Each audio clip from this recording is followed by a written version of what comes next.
Now we're live. Oh, we're live. Okay, there we go. Is this what the afterlife looks like? Yeah. Eyes emoji, eyes emoji, eyes emoji. Bird emoji. What? At this point, peach emoji. Eggplant emoji. Where's mine? Hi. Eggplant emoji. There we go. Wow. So disappointed. I'm a child. It's fine. Welcome to We the found stream. something last night, everyone. Welcome to the stream. This is the 30th session of formerly known as Sunday Stream, now known as Death's Keepers. Y'all should probably have a different color now for your stuff. I'll work on that. Violet? Ooh.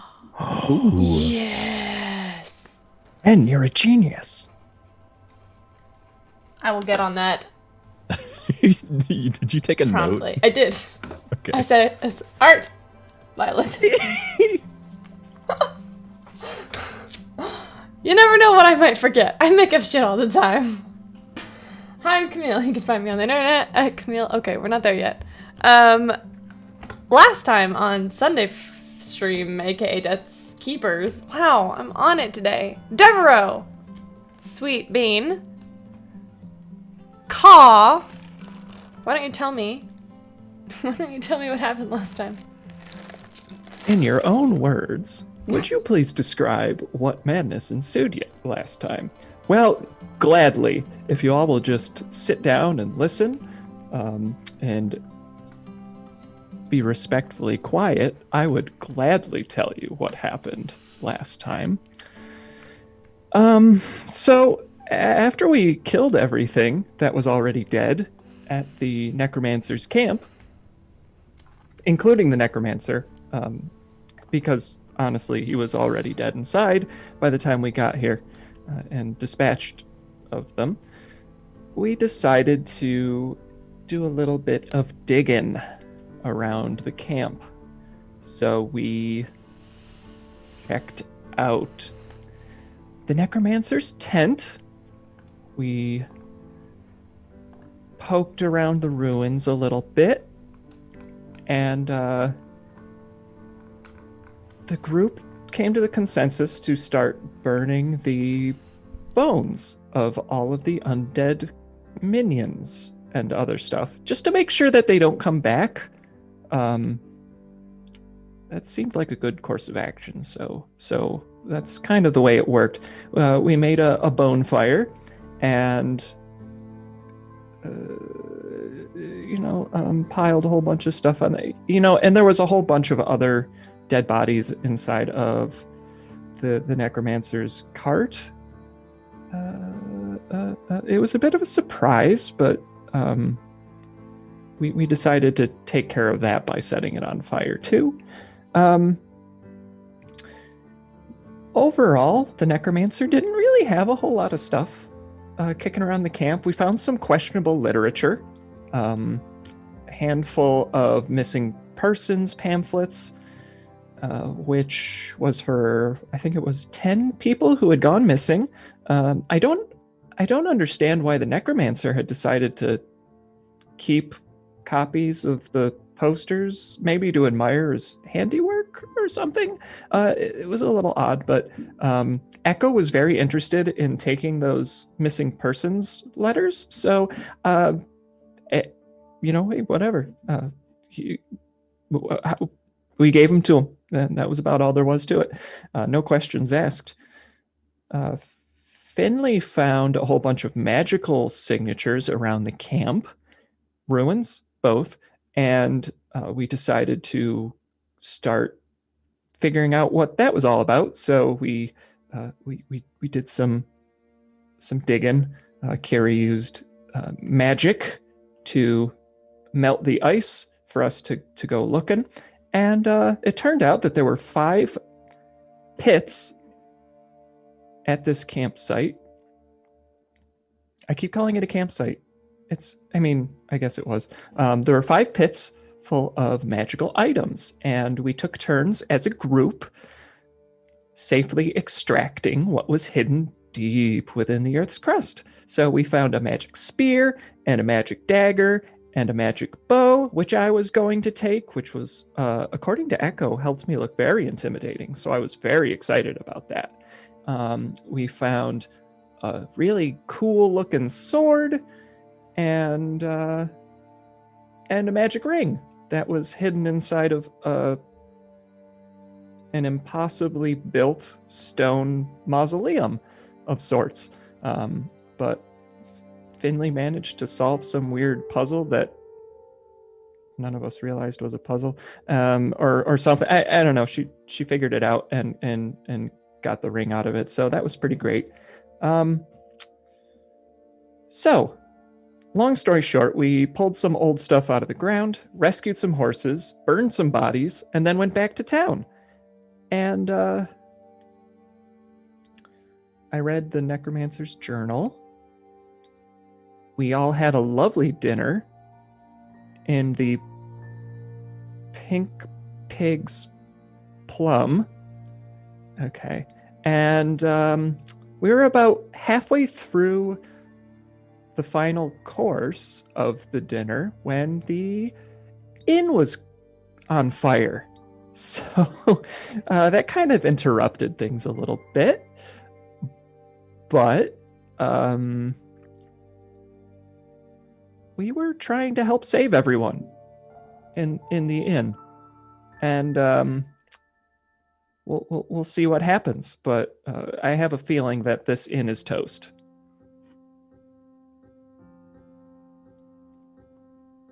Toast. What a word choice for a burnt building. We left off. Where did we leave off? Remind me? Everything's on fire and terrible. Right. I grabbed Devereaux and Kiri's things out of their room, trying to salvage what I can, and dumped it on the first floor. Sure. Oh God, what is this place's name again? The Pink Pig's Plum? Aren't you glad that it's on fire now? Pig's Plum. The top 2 floors rage in an inferno. Words hard.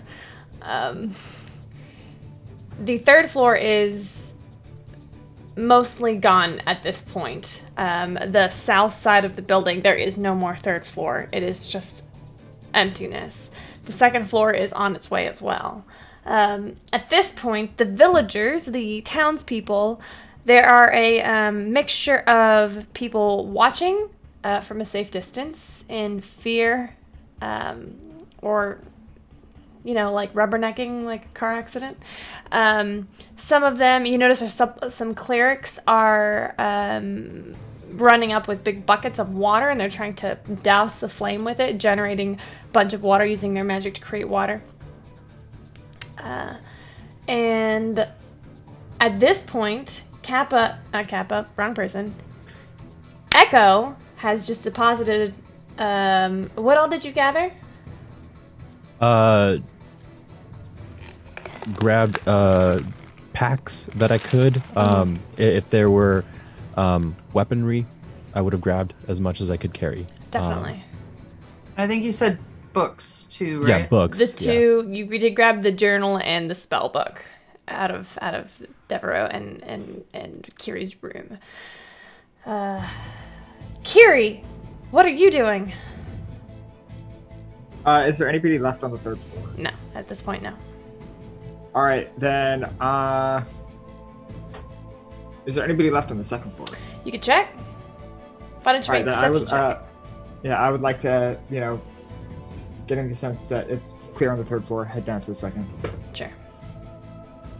Oh, that's super not great. Can I use an advantage on that? Of course, you don't have to ask. All right. Oh, that's so much better. 16 plus 4, 20 total. Oh, yeah. There is one last locked door on this floor. All right, then I would like to attempt to bust that shit down. Sure. And I mentioned Devereaux, you are right behind them? Yes. Okay. Kiri, why don't you make an attack roll against this door? That's not bad. 12 plus 7, 19 total. Oh yeah. Roll me some damage. I wouldn't have my shield out, so this will be a d10. 8 plus 4, 12 total. Yeah. As soon as this is something. A lot of things kind of happen at this very moment. As you swing and hit the door, you hear another explosion, and you watch Finley go flying across the room, hitting the wall behind her, head hitting incredibly hard. Did I already have you take damage for that, Finley? Yeah. Okay, cool. Just checking. And you see in front of you, Kiri, a small family of 2 half-elves and looks like a small child with them. Endeavor is right behind me. Yes. All right. I'm gonna quickly spin over and turn to Deborah. Deborah, can you help them get out? Sort of indicating the family.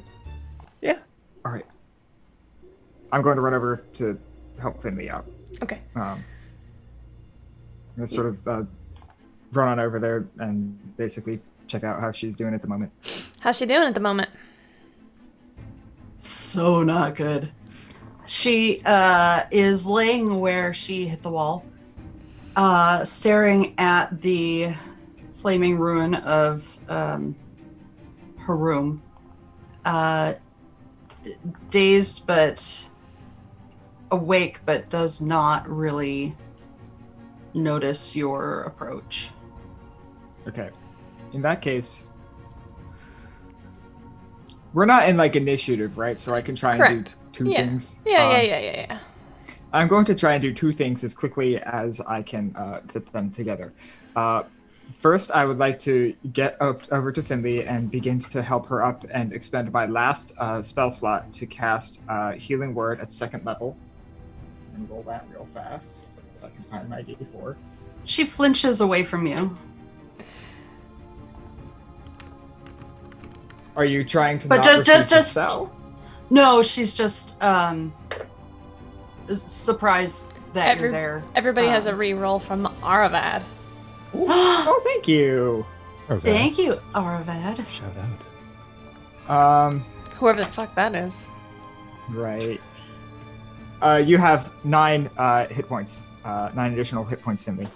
Bless. And while I'm sort of like attempting to help you get up, I'm also going to expend one of my uses of Bardic Inspiration and give you a Bardic Inspiration for the next 10 minutes. What does this look like, Kiri? I don't think you've necessarily done this before. I think I did it once or twice in the Necromancer fight, but that's about it. But I'm sort of trying to scoop Finley off the ground. I'm saying stuff like, "Okay, come on, you're gonna be okay.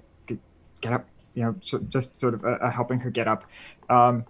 And even as this sort of inn is burning around me, I imagine that there's a lot of like sort of wooden structure that this thing is made out of. Yeah. It doesn't necessarily last for a super long time, but some of the wood in the structure sort of like revitalizes and almost begins to sprout new growth, if only for a second, as I expend the Bardic Inspiration. Flowers That's all I got. grow, bloom, and die all within the span of seconds, leaving a trace of kind of like a you hear a sizzle as almost as if they are being burned away, but there's a bit of, how do I say this, moisture left behind, like a bit of frost almost that's been burned up. Yeah, Finley, you do feel inspired. She will. She'll go with you. She's very dazed, but that would have helped her focus a bit. To at least not slow you down. Then if she will allow me, I will help bring Finley downstairs and out the front. Definitely.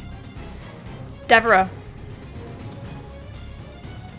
Well, I turn to the folks that are inside of the room that Kiri busted open, and while they're tending to Finley, I turn to the family that's inside, and I just motion to the stairs, and I'm like, go, go, go! Don't just stand around, go! They do so. good. And I'll just kind of like peer in real quick. Yep, burning room. And then I'll run down the hall, take a look in the different rooms as I'm passing by, making sure there's no one left in any of them. Make a final perception check for me. Okie dokie. Perception. I'm good at that. That's a 15 minus 1 for 14. Nope, you don't see anything. Oh, good. And I make particular care to double check Finley's room and our room one last time, one sweeping look before running downstairs. One more perception check for Finley's room since no one has actually been in there yet. You know what? I'm just going to use an auto crit. Okay, would you like to burn 3 advantages to do so? Sure. Sweet. Let's clear some of that. I'm clutter. over here just working on your little advantages bar. And I'm just like, you want to burn some? All right. You notice that the fire, with that perception check, a natural 20 minus 1 for a 19. Yeah. You would notice, Eva, can you tell me anything that Finley might have left in the room? She left her boomerang, her books, which would have been on the table, her backpack, all of her clothes, rope, and her shield. Okay, so out of that, you see a backpack, a shield, and half of a book. Do they see the boomerang? Roll a d20, Kiri. Important question. Alex, roll a d20.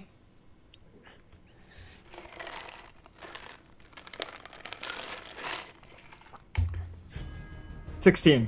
Yep, it's there. Oh God. Okay.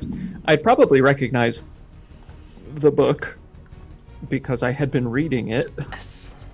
I will grab the remnants of that book, scoop up the backpack, and shove the boomerang into the backpack. I'm just like grabbing what I can, and like shoulder that shield and just hustle out as quickly as possible. Make a dexterity saving throw to see if you can get in and out of the flames. Oh no. Well, that's a 12. Total? Yeah. Okay.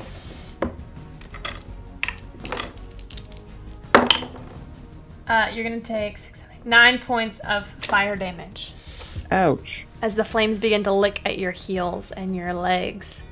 Oh no. You are coughing as you exit the room, but you've got this massive backpack and this huge shield that are like dwarfing your small person.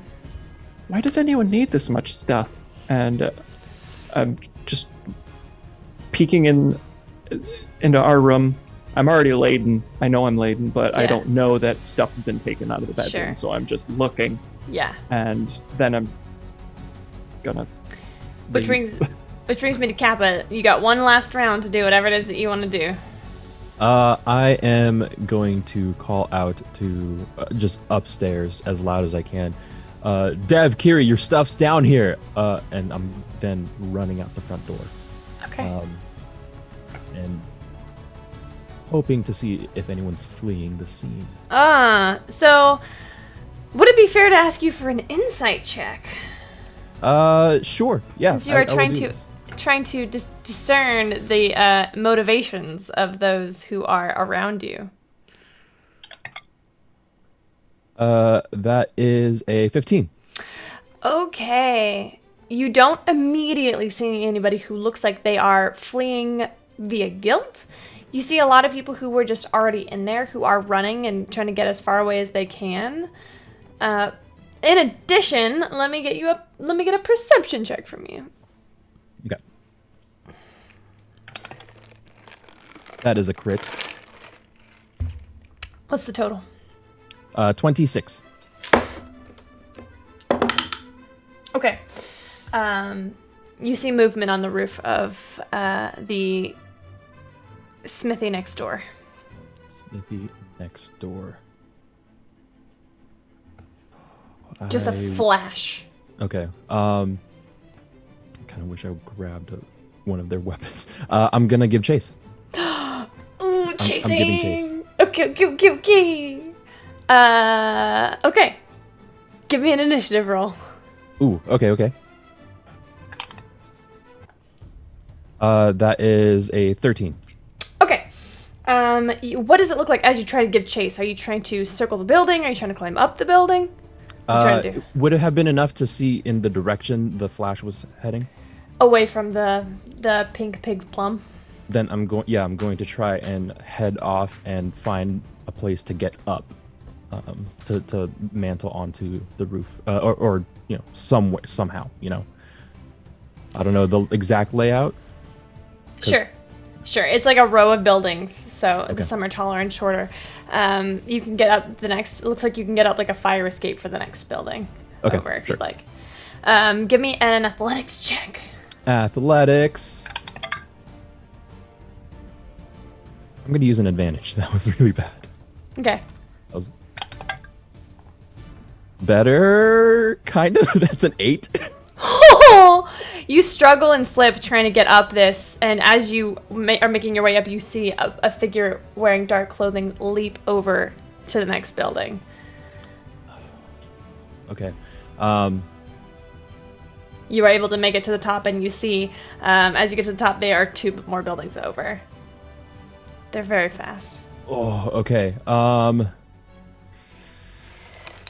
on. I need to understand something about my class really quick. Sure. When this is happening, Finley, Devereaux, and Kiri, what are you 3 doing? In the process of clearing out, I guess grab my stuff on the first floor and just, I don't know.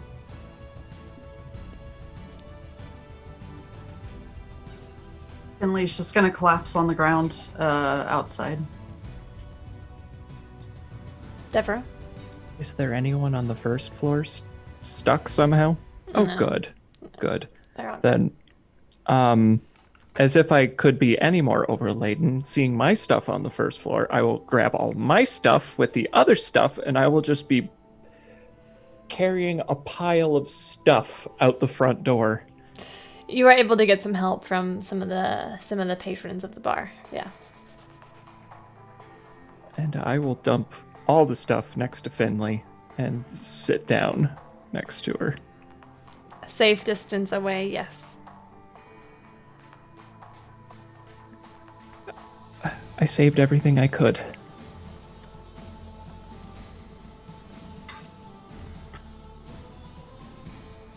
She just nods, kind of doing the 100-yard stare at nothing. Shaking.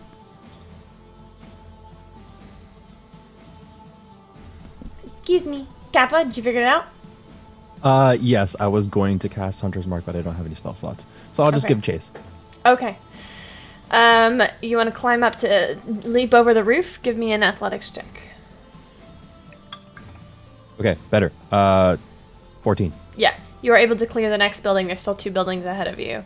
What would you like to do? You want to still chase him? I'm gonna call out. Stop! Funny enough, they do so. This slim figure, you see they're wearing a hood, a dark hood over their form. They turn to you, and you see a dark smile cross their face.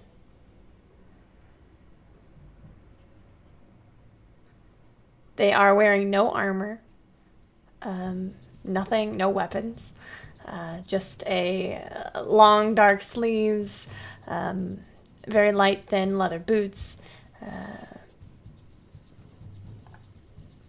You would recognize that perhaps they are more of a studied martial type.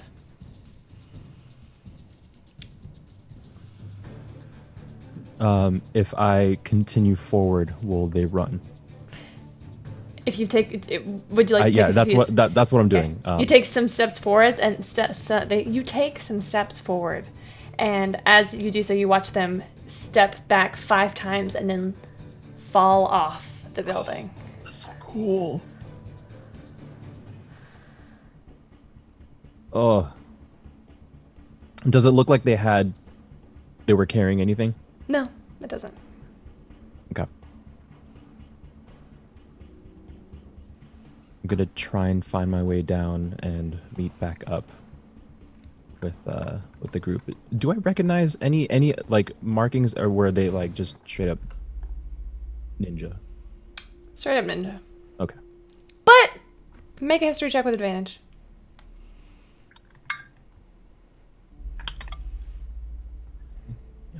History 16. Okay. I'm tempted to message this to you, but I think I'm gonna tell everybody because this is pretty cool. There is a sect within the Silence that you've heard of that employs what you might call ninjas. Oh. This sect actually thinks himself above the rest of the Silence and will often operate exactly opposite of other operatives. You also know they do tend to worship the Whispered One. They are the ones who give the Silence a bad name, as they say. Hey. You have an inkling as you see how sort of like how super fast and cool they are just falling off the building. You think back to some stories you've heard, some rumors that have passed to your ears of super secret assassins and saboteurs. Okay. Okay. You head back and you see Finley, Devereaux, and Curie all in various states of dejection.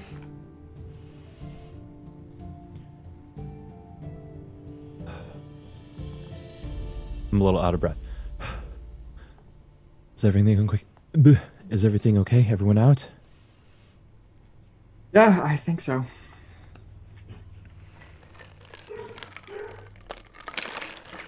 Yes, it does appear that you all did save everyone. The owner of the bar... Actually, wait, hold on. I need a thing. Andrew sent it to me. Hold on. You see 3 dwarves come forward. These 3 dwarves are older dwarves. They look pretty well off. They are arguing and going back and forth between themselves. And basically, from what you gather, are they're not familiar, unfortunately. They appear to be the owners of this fine establishment. And they are arguing about whose fault it is that the building burned down.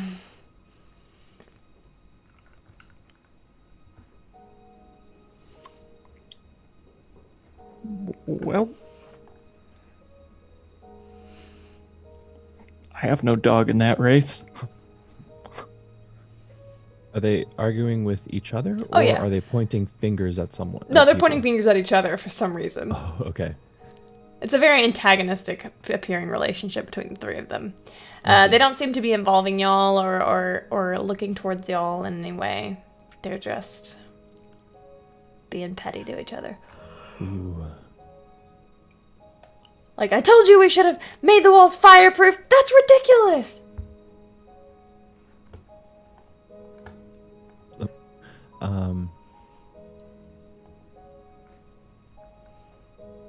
I'm going to whisper to the group. I'm going to try and listen in, and sort of if they're like, I imagine they're shouting, but I also want to observe like body language. Yeah.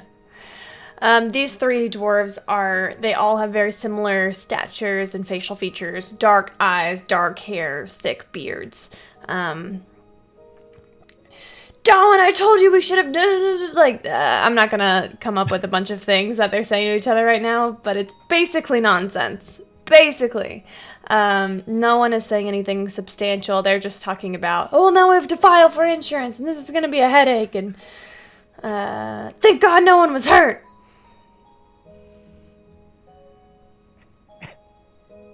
Okay. None of these dwarves seem like they're my intention with this is to sort of observe and see if any of them would know more than the others. Make an insight check. 11. Nope. They seem to be pretty clueless. Okay. Especially in comparison to you. Okay. Then I'll go back to Death's Keepers. To the group. We should, first of all, you okay? Everyone okay? Oh, scary. Okay.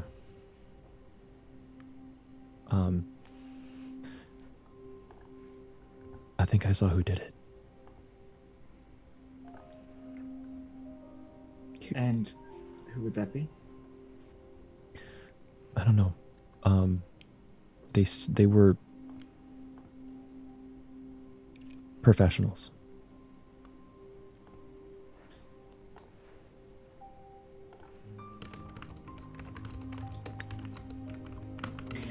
Did that seem like anything other than a regular arson? Did it seem like a magical fire? Roll our nature. Roll nature. Oh, I was like, what's Sorry. our nature? Our nature. Our nature. Combine your modifiers for our nature. Arcana and nature both use intelligence, so. Okay.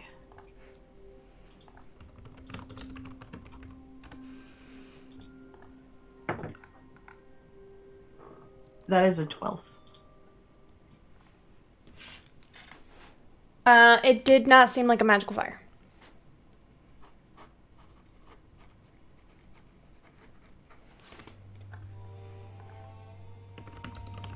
Well, if they were professionals, they have to be stationed somewhere, right?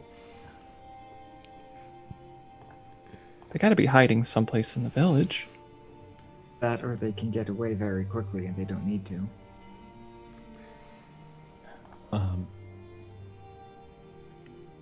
They went that way, and just kind of motion in the direction. Well, then we don't have any time to just sit here. Let's go. Right? Yeah, but I also think you look really bad, Finley. And, And for the record, and who else? Kiri also looks yeah, worse. You both look really bad. Becca walks up. She places a hand on your shoulder. Not Kappa. I don't know why. Echo. It's Echo. the hair. It's new. It is. It's throwing me off. And Kiri, she places a hand on your shoulder. I saw what you four did. Thank you. If you need a place to stay, my home is open to you. It's really nice.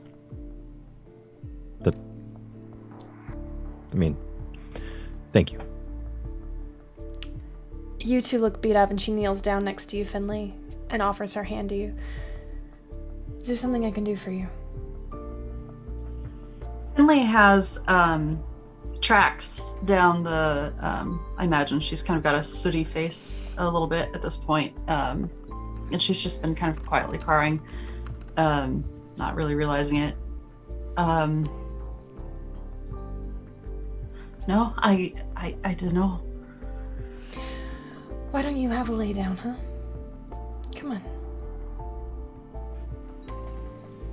They'll be coming. What?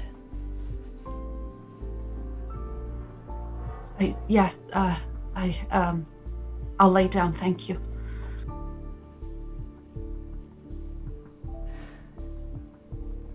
Becca looks at you, Echo, and mouths, "Is she okay?"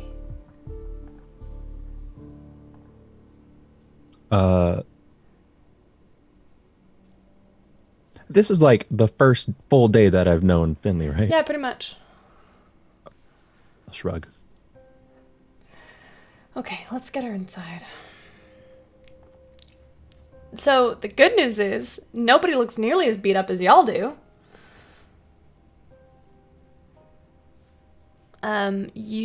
Who's got the highest passive? Finley probably doesn't notice anything. Kiri, nope. Echo, what's your passive perception? 16. You would notice that y'all are getting a lot of looks. A few suspicion, like 1 or 2 or 3 suspicion, but mostly admiration.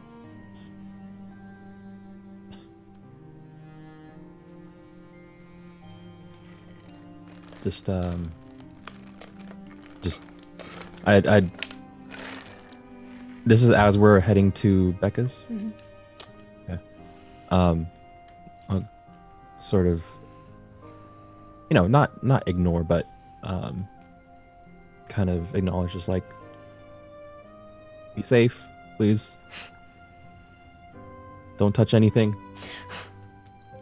You see that the clerics are working on bringing the fire down tirelessly, and the fire, I wouldn't say has become under control, but it is winding down. And though it looks like it has taken out definitely the top floor, and you would say most of the second floor, it looks like it's been pretty well contained at this point. While we're walking, I'm gonna try and wait to see if at any point Becca is distracted or not really paying attention to necessarily the rest of our group. Sure, yeah, but you catch her looking back at the flames a few times. I mean, her workplace is going up in smoke, and so yeah, I would say she's fairly distracted. Sure.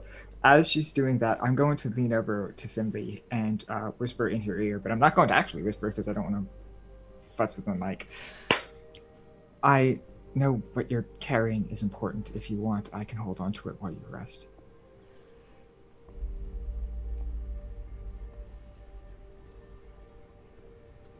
You don't have to, but I just thought I'd offer. Take it. I will take it. Not an unfamiliar blade to you, although it is wrapped up and held in a different sheath. You take the weight off of her shoulders. Make a Quick question. Oh, Constitution save. Okay. Make a Constitution saving throw. Oh dear. Oh, that's good. That's. Hold on, let me pull out my modifier. I think I passed, but I don't know what this is going to be. That's 17 plus 8 for 25. A shiver rolls down your spine and you hear whispers. They're coming. They're coming. Not you. They're coming. They're coming. Not for you.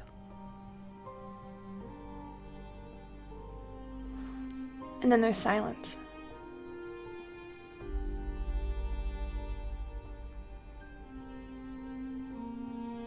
I'm going to try not to think about that. Probably for the best.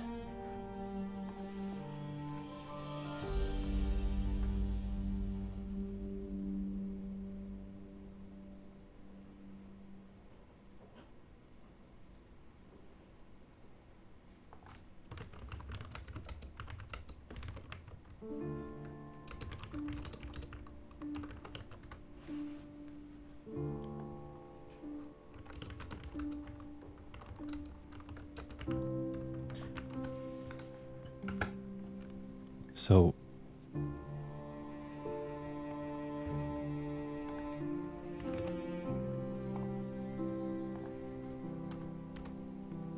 did I get most of it?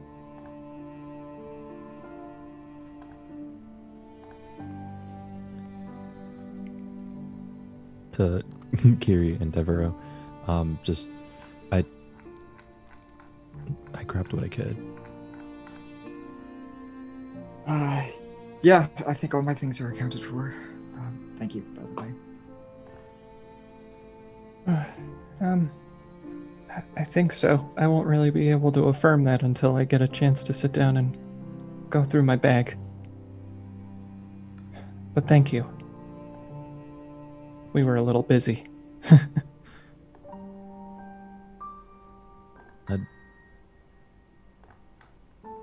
That's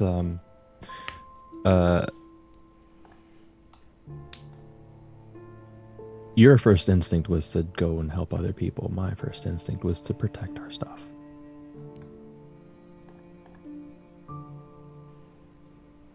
It's not the first time we've seen something like this. Oh, That's a story for another time. okay.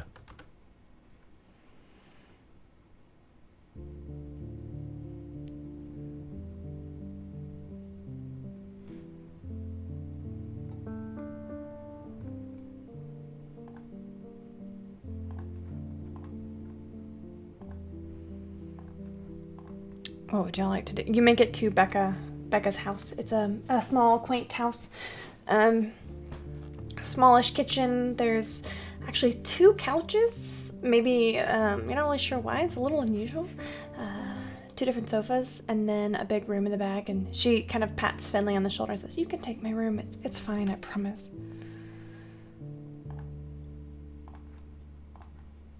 Finley goes.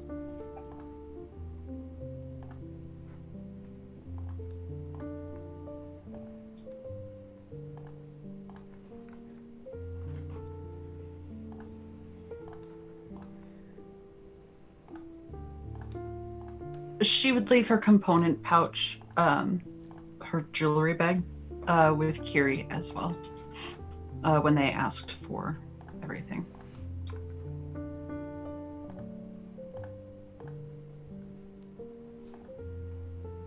Does to Devereaux? Yeah, Devereaux and Kiri. Is she gonna be okay?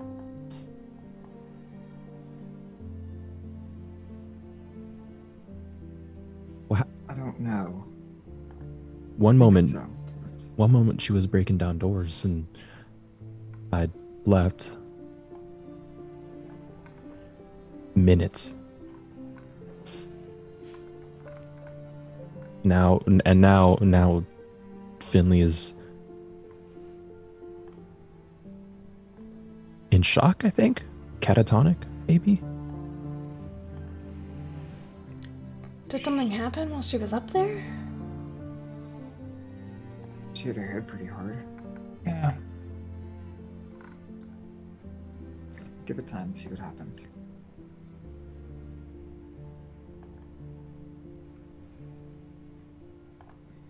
I know it.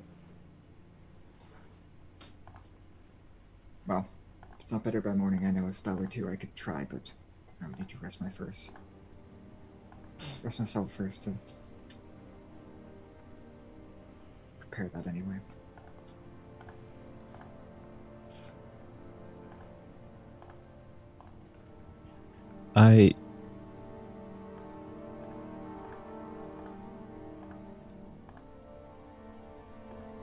I think,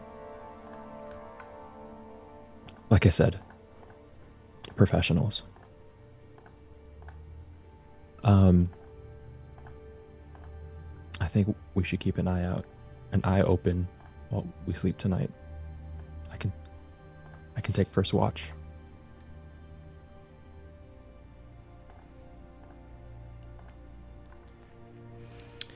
I mean, it's still daytime. I can watch over you all while you sleep. Oh, that's right. It's still daytime.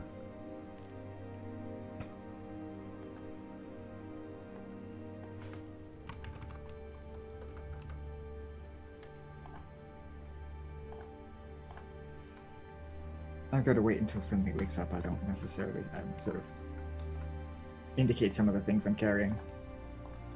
Don't want to necessarily let some of this go It's fair. unwatched. Not that I don't trust you, sort of indicating backup, but I don't fully understand what's going on here, so.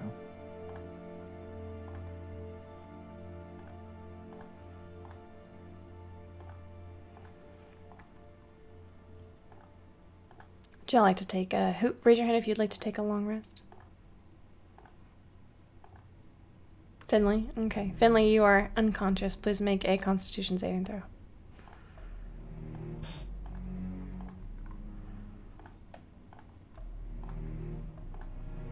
As a 16. Okay. You have a bit of a fitful sleep, plagued by flashes that are never really truly visible.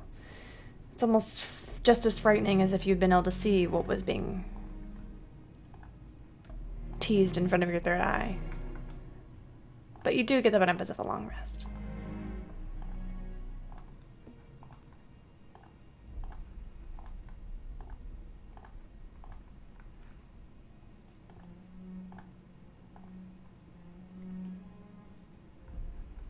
Becca, do you have like a writing desk or something? Someplace I could maybe study? There's a kitchen table right here if you'd like.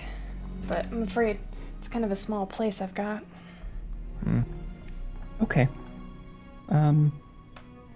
That'll do fine, thank you. Do you mind if I ask for some hot water for tea? Not at all. I'll take care of you. Don't worry. Thank you. I'll walk over to the table and set my journal and my books, including the ones we got from the camp, down, and I'll just start poring over the books we have, and I'll start writing what we experienced down in my notes. Perfect.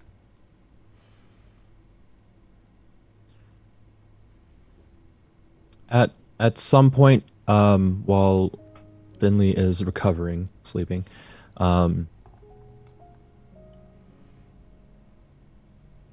this is a DM question. How do you would you run Thieves' Cant? There's a lot of different ways to do Thieves' Cant. It can, if you'd like to have it as a conversation, I'm here for it. Okay, yeah. I'm gonna approach Becca and with an offer to help make food for the party. Okay. But layered in that is, I think I know who set the fire, or Yeah. something like that, along those lines. Okay. It does take, Twice as long. yeah, twice as long. So it seems, to those listening, might seem that Becca and Echo were having sort of an inane, repetitive conversation. She replies back, do I know them?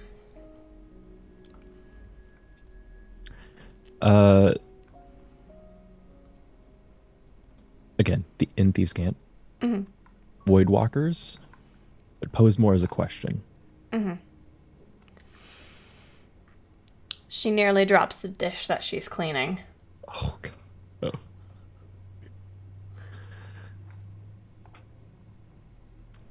And I'll drop the Thieves' Cant and go, oh, something wrong?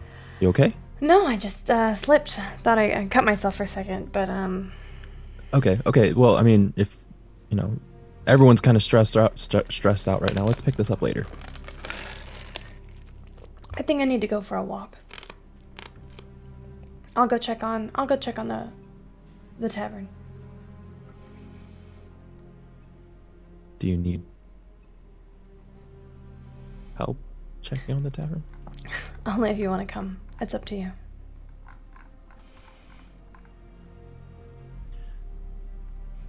Sure. I think they've got it here. Deborah, Kiri. Okay.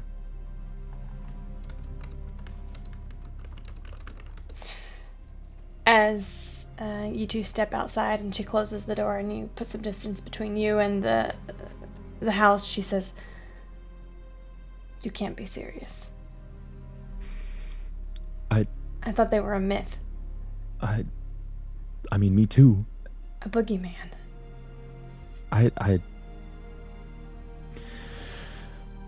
I'm not sure, but this was too clean.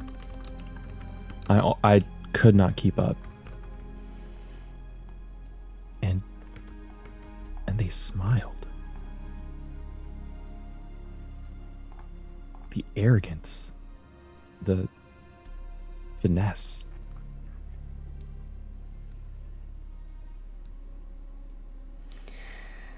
I don't know what to tell you. I don't know how deep you are in the silence. I'm not that far in. Is there someone? You gave me this sort of job. Yeah, I told my handler that I had an operative in town, and she asked me to reach out.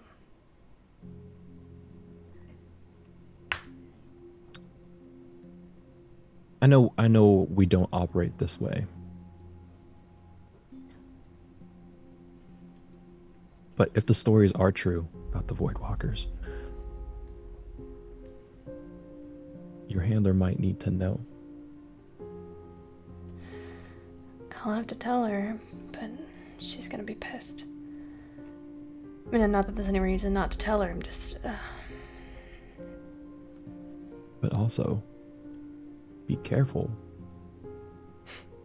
Right? Right. Did they take anything?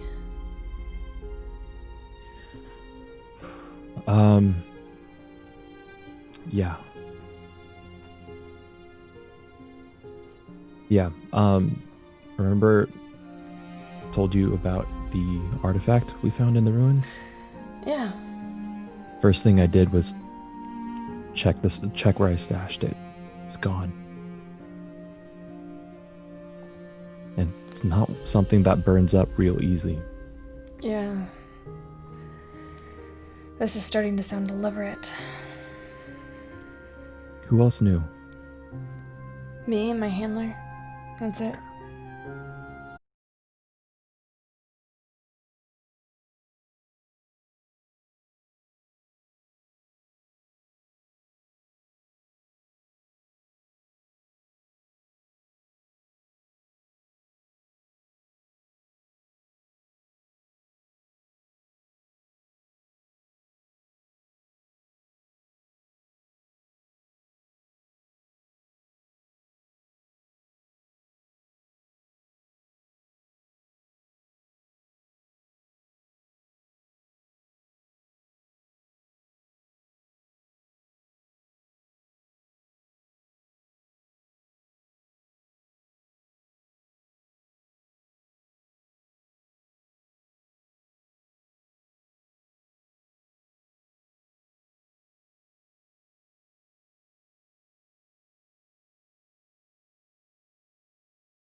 elves talk about dying and going to Arvindor like it's some sort of paradise, and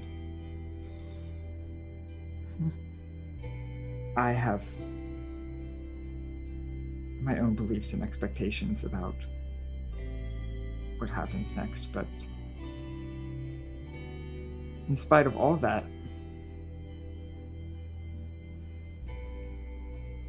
I think I realized that was the first moment when I really didn't want to die. Not that I wanted to other times, but that was the moment that I very specifically did not want to die. And I spent so much time hearing about paradises and eternal futures, but still scary. Right. I take my quill and I clean the nib and set it down on the table and fold my hands and just earnestly look across the table to you, Kiri. Well,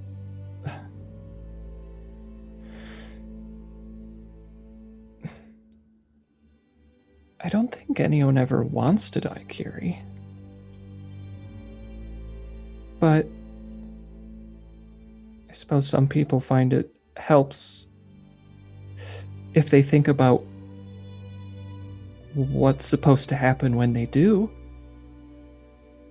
Like you said, elves have Arvindor. Halflings, well,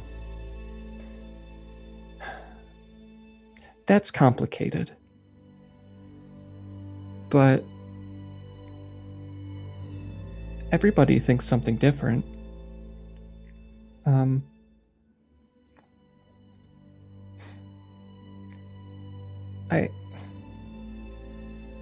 I guess I try not to think about it too much, but I kind of hope, for my part, when I do die, maybe I can, I don't know, come back as a tree or something, you know? But, and I'll stand up and move across the table to stand next to you.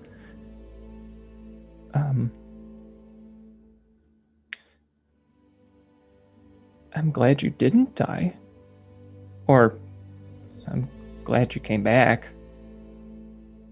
I mean, that goes without saying, but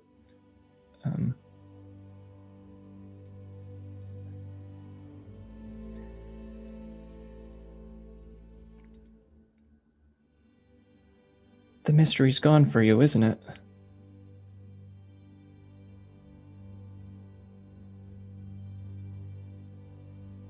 Yes and no, I guess. On one hand, I don't think I got whatever was supposed to happen. It was all really fast, and there was... Oh. It was weird, but I don't think I got the regular experience. So... if whatever is supposed to happen, I guess I don't know what that is. But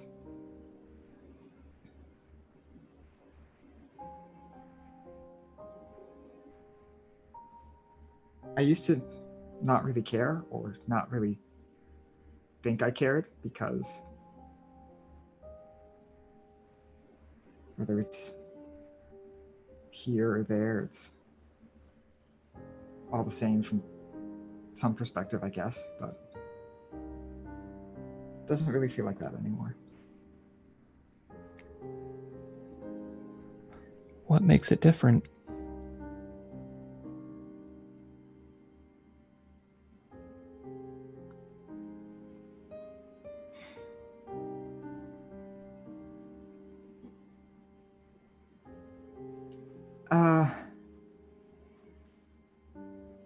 stagnation. Where that's the real end, you know? Even if I have some sort of eternity to look forward to, I imagine it's all going to blend together at some point. Not really going to be very much changing or happening or anything. And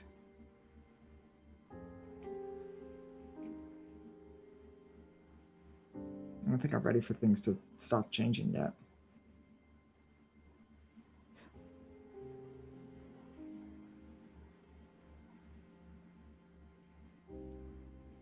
Yeah.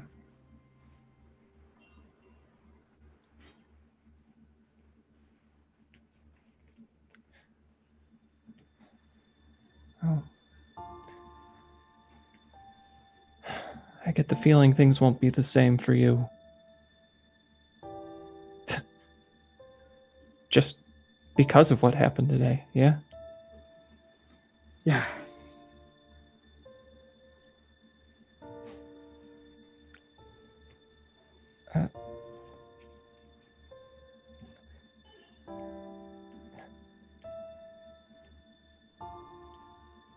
I think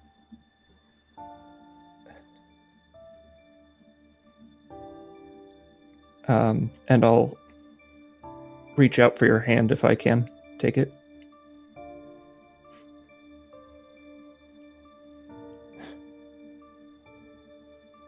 I thought I had more time. And I miscalculated this morning.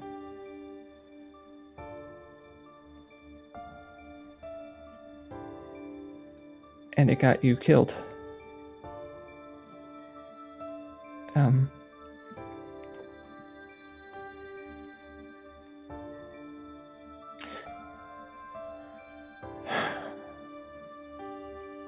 gonna do my best not to make the same mistake.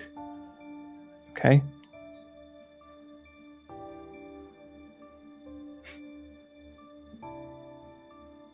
That wasn't your fault. But okay.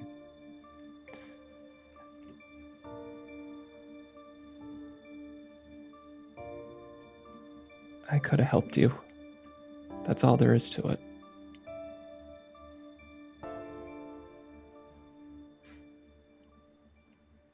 You also could have gotten stepped on by a giant skeleton.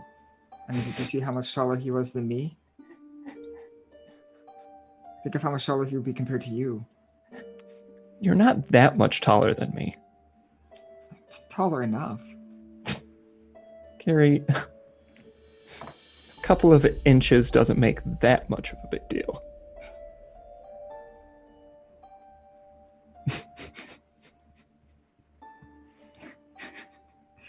Oh.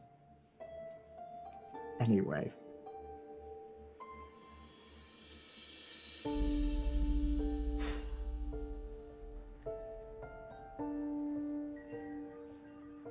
I would have missed you.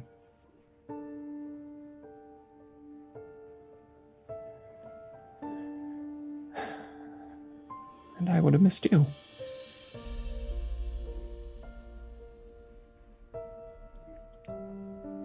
Let's try not to have to worry about that. Yeah.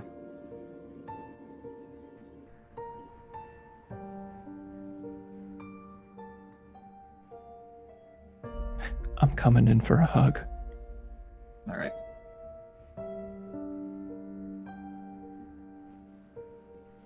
I will hug back, and if Devereaux permits me, I will give him a kiss on the cheek.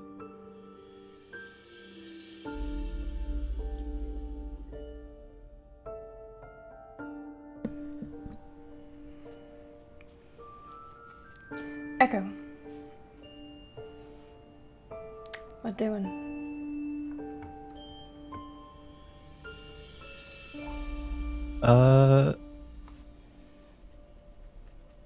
I don't. Me as a player doesn't want to interrupt this moment. I think that was a good natural ending to it. Okay. I'll walk in and try and read the room a little bit.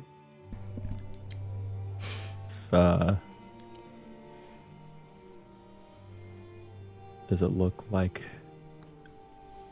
Devro, Kiri, are either of you up for are either of you in like doing busy work and stuff, or just kind of? The only work I'm doing is trying to stay awake long enough for Finley to wake up and take her things back. I'm keeping busy. Okay. I'm awake. Okay. Kiri, I know Finley trusted you with that. I don't know what the deal is. But if you need rest, I can watch over.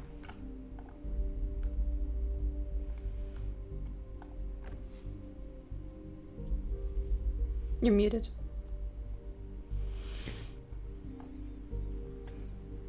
Anyway.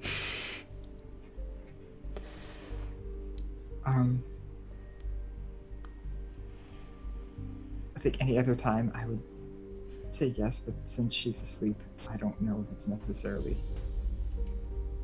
my place to let that happen. I hope you understand. Oh, yeah, of course. I Given what Finley told us, I wouldn't expect anything less. This sort of indicate the blade. I've seen this thing before, and I can't confess to know all the implications of its existence or holding it. I have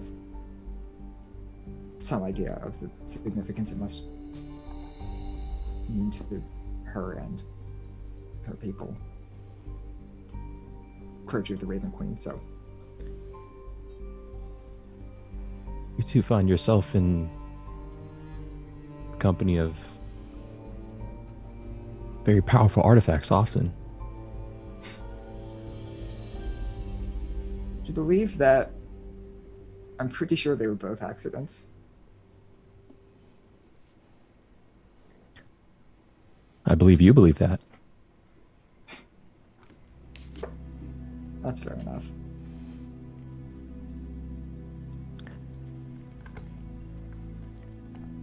How about I help you stay awake in a different way? Tell me, I don't know, tell me your adventures. Tell me something that got your blood rushing, excited. An adventure.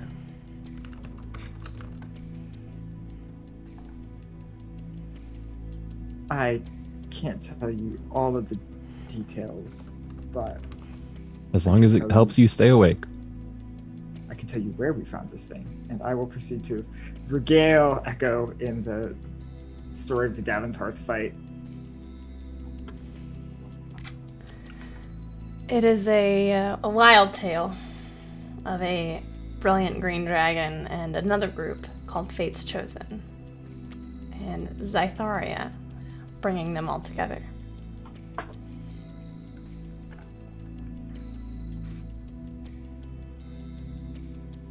I'm not sure if Kiri wants to talk about how cool Kestra is, or if that's just Alex, but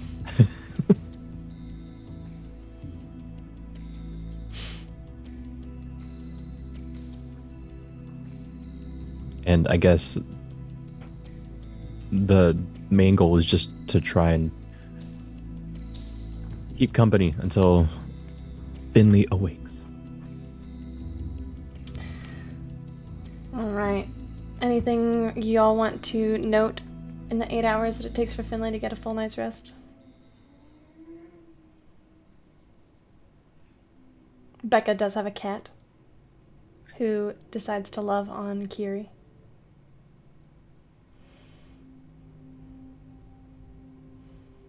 Only for a second, though. No, now he's just sitting on the mouse pad. The ye olde San Mario mouse pad. The cat's name is Edgar.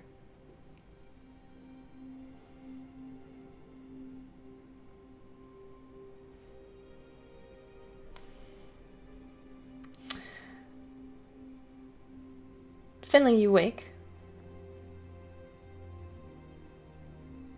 Gain the benefits of a long rest. I sure do. I feel great. Yeah.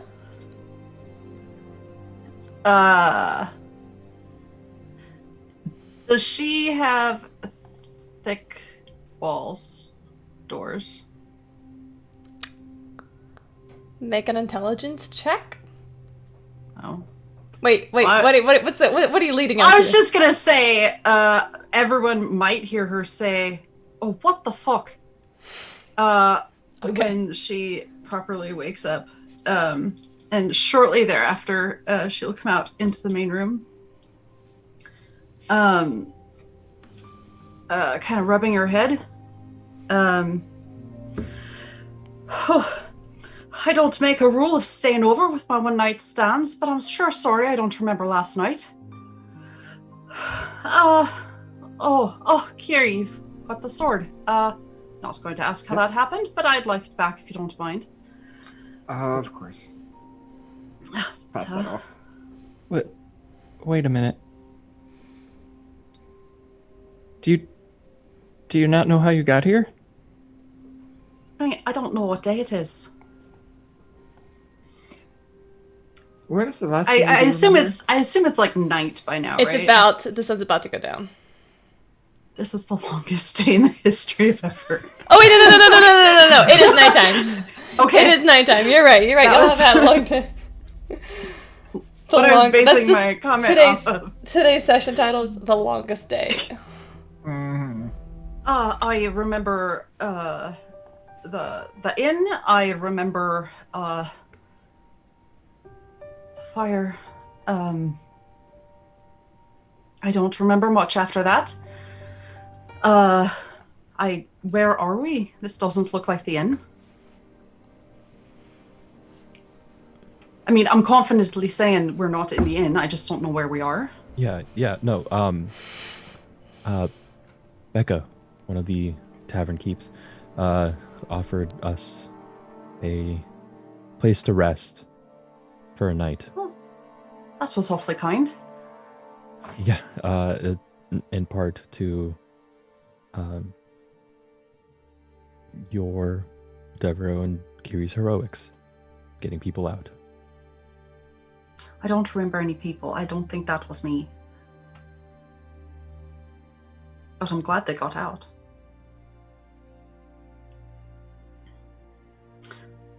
What? So, you don't remember? It was a bit of a fog.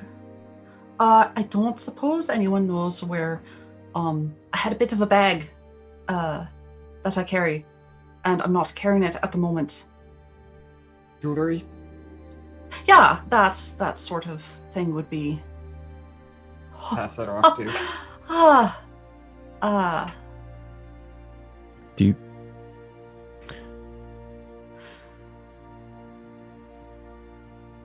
Do you still have the Do I? ring?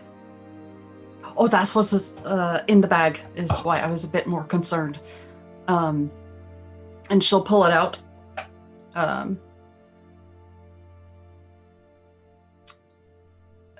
Yeah, it's the ring. I'm not. You saw it. I do sort of remember not.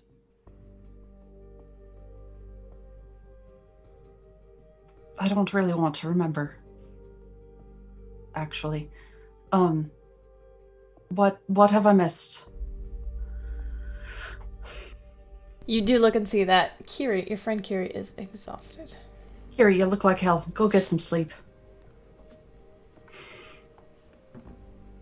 Yeah, sounds like a good plan.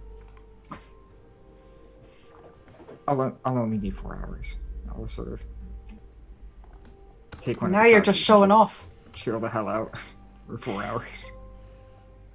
Definitely. There's a knock at the door, actually. Oh, hello? I'm looking for Akiri Amaranth. Hello? Don't answer the door. This isn't our house. Hello, I Hey, was told you would be here. It could be a different one. What's their last name? I don't think it's a different one. Do you mind that I click the long rest button on D&D Beyond? It's fine. And all my shit's reset. Not a Okay. big deal. I don't know what this person is looking for. Do you need someone to answer the door while you're resting? Hello? No, I've got it. I'm going to the door looking like trash, but... Hello? Oh, hello. Are you Kiri Amaranth? Yes? This is Can I for help? you. Oh. I hand you a letter. Thank you.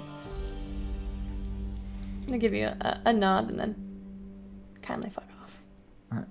Can I read the letter? Sure. It's a familiar handwriting. Who's it from? Vesper. Oh.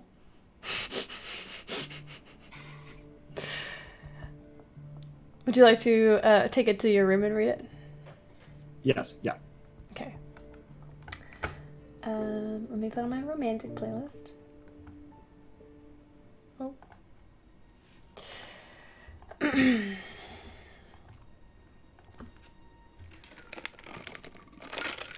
It reads. I haven't done Vesper so long I don't even know what he sounds like anymore. Kiri. It's been too long since I've seen you, and I'm sorry. I just wanted to let you know that I'm still alive, and I still think about you. I hope you're well, and I hope that you find a way out of the trouble you constantly find yourself in.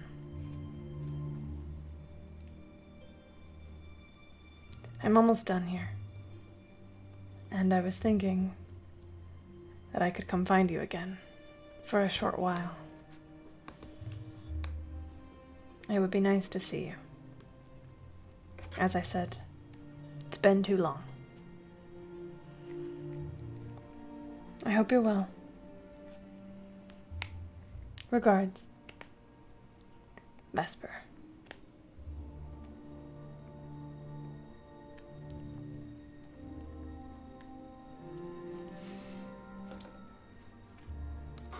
I will hold on to that letter for the rest of my trance.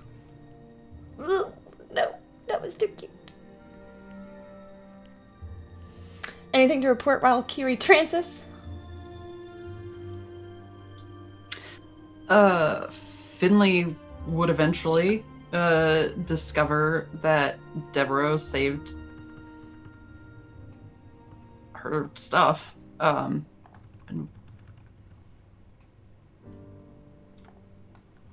I'm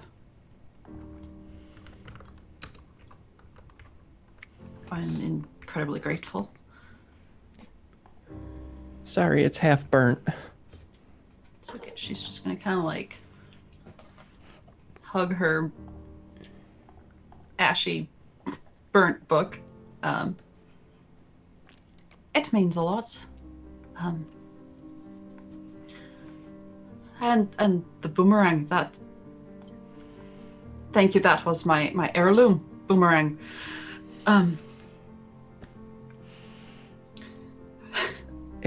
I appreciate you doing what you could. That means more than the things. Well, yeah, of course. I couldn't let good literature go up in smoke. And besides, I want to read it when it's done. Yeah, it's the wrong sort of heat, I think. Oh, I was hoping to, but I'll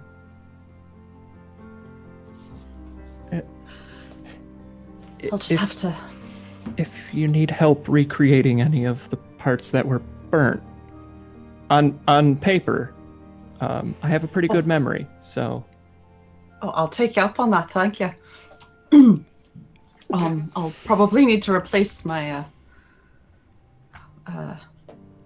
think I'll need a new book to start over in.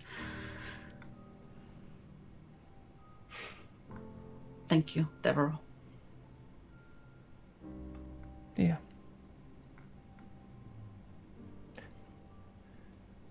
Would you care for a cup of tea? That would be lovely, thank you. It was a long sleep, but tired. And that is where we will take our halfway break. When we come back, who knows what'll happen. We'll see. Please get up, stretch, pet your pets, get some water. Say something nice to yourself. I dare you. Oh baby, I love your madness. It's so incredibly beautiful. Oh, you shine like gold, so selfless to all, and wild like an animal. Some would say I'm insane in the right in a way, but I just love to play in your fun and your games. Oh baby, I love your madness. It's Welcome to our Patreon. Here on Open for Adventure, we are making high quality Dungeons and Dragons content, folks. We have a great big world to share with you, and by becoming a patron, you can help us explore and expand upon this adventure. With your support, we can invest in more amazing artwork, better mics, fancy cameras, and overall stream quality. Not to mention, help us get some amazing new merch that we can use for giveaways. What do you get by becoming a patron? I'm so glad you asked. Let's take a look at the different levels and give you a sneak peek at what you can get at each tier. Did you know that the family of the First Lord Theo, the leader of the rebellion against the Empire, actually invented firearms nearly 25 years prior to the current campaign? The designs for this high-tech weapon are the Delaney family's best-kept secret. Also, they were originally invented by the late First Lady Victoria, Theo's mother. Access to lore leaks like this is what you can expect from the first tier, written in blog-style posts after each weekly session. Ever wondered what goes on off-camera? The next 3 tiers give you exactly that. With Stolen Moments, you can get access to text-based roleplay moments, highlighting experiences that don't make it onto the stream, like Leona's training session with Ray and Asmrin.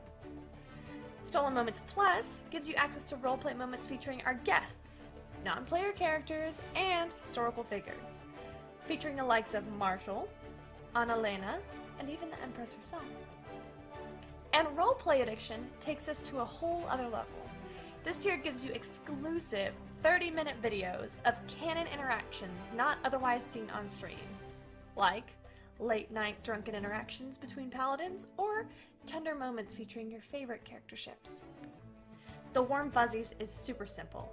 It's everything I've listed so far, and also you get your name on stream after our weekly regular sessions. Every session. And our undying love. And finally, the most epic of all Patreon tiers. Drum roll, please. The Lore Master. This ultimate and final tier gets you first look access at all of the content going into our upcoming, official, Open for Adventure campaign setting. Lore, maps, monsters, items, dungeons, dragons. Go ahead, have a look around, make yourself at home, and consider becoming a patron to help us make this fantasy world a little bit closer to reality.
Oh, hi!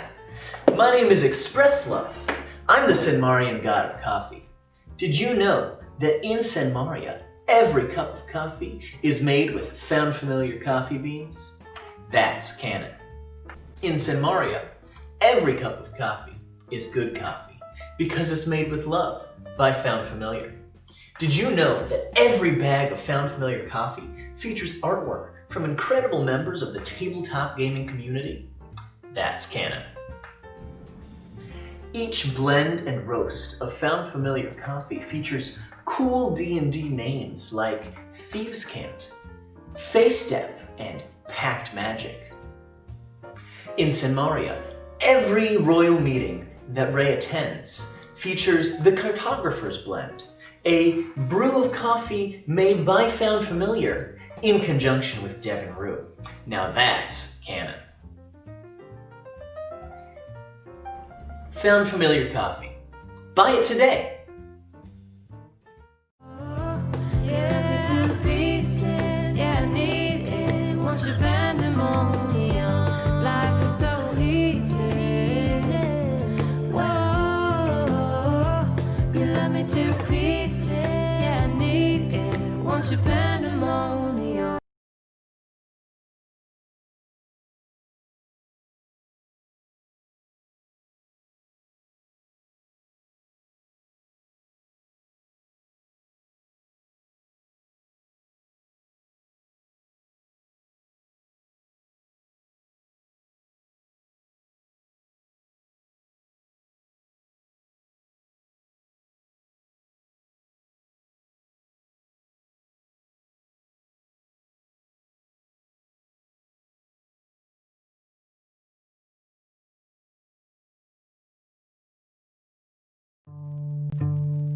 Oh, baby, I love your madness. It's so incredibly beautiful. Oh, you shine like gold, so selfless to all, and wild like an animal. Some would say I'm insane in the right in a way, but I just love to play in your fun and your games. Always hungry for more, that's just how I was born. Take me somewhere I don't know and give me your freedom. Whoa, you love me 2 pieces. Yeah, I need it. Want your pandemonium. Life is so easy. Whoa, you love me 2 pieces. Yeah, I need it. Want your pandemonium.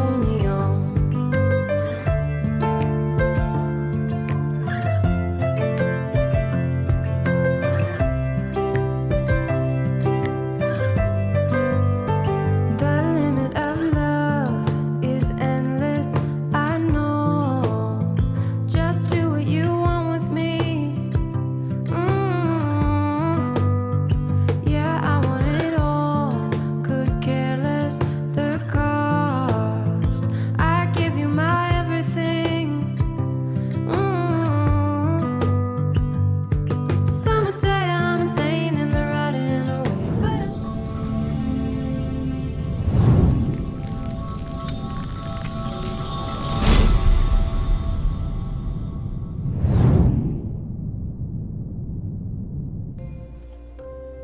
And we're back.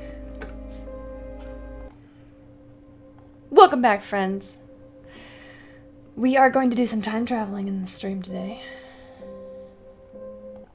We are fast forwarding to the very next day. Everybody has had a long rest. Everybody has had a chance to recover. The community is really coming together to work on salvaging what can be salvaged of the inn. That's a big floofy cat you got there, Eva. Holy moly.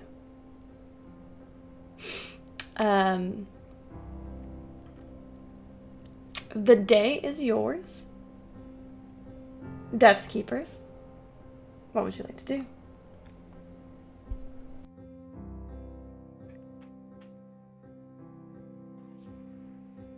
At some point early in the morning, because I don't have to sleep because of this elf bullshit. I would like to visit where the inn used to be. And I would like to. Is there any like ash or like soot remnant of burned stuff? Oh, There still? plenty. Yeah. I would like to go there, collect some of that, and put it in like a small glass vial, Okay. and just keep that on myself. And as I collect this, I'm sort of thinking about the smoke from this fire, the fire that we made with the bodies from the necromancer, thinking back to the smoke from Grassgrave too. All back to air and darkness. It all comes back to you. Now rejoin the group.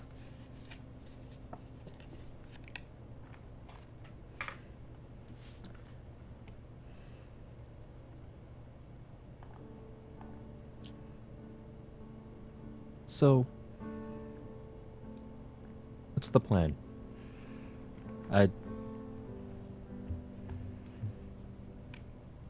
I figure we're not gonna be here for much longer. Frankly, I'm surprised Becca let us stay as long as she has. Oh, that town cat just shows up everywhere. I'm fine with leaving as soon as possible, honestly. Where were you two headed before? Wow, 2 days ago.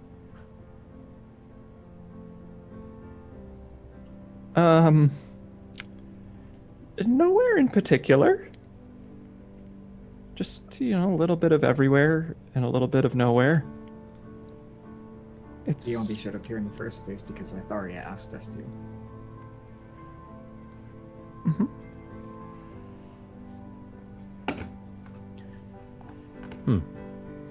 I always thought there was a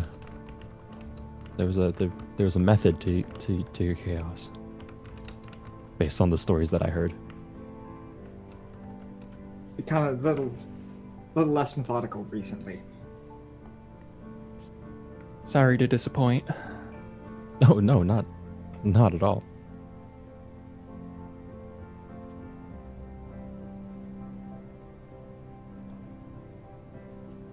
Finley, But- anywhere you want to go? Me? No, I'm just sort of wandering around with them, trying to get out in the world, and boy, sure I'm not regretting that at all. No real plans aside from that. Yeah, just here to have a good time, really. If we could start having a better time, maybe that'd be good. But,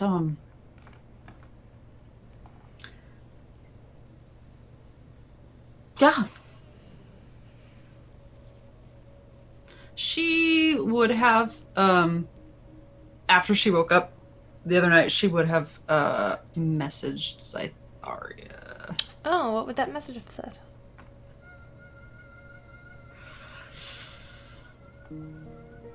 I'm sorry if this is a bad time.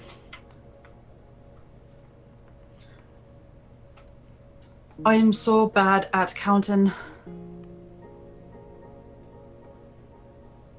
But I miss you, and I love you, and I was not prepared.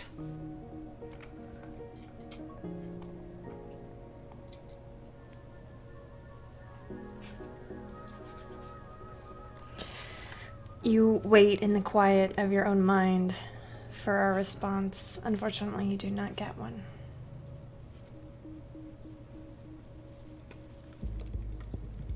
Can you roll a d100 for me?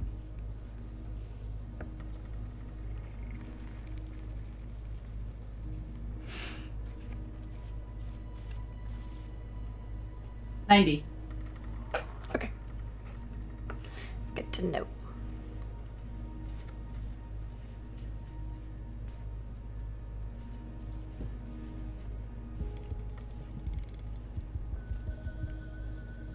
The day is yours.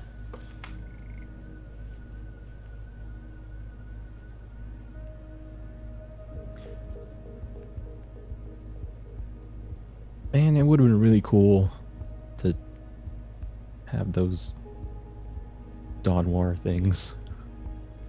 Is that Echo or Kappa? That is Echo with major player bleed. And part of it is and so sorry, Echo. Finley, I'm super jealous that you got to keep yours. I mean, I would love to track down the others. I just, never want to go near that inn again. So my detective skills are sort of lacking at the moment.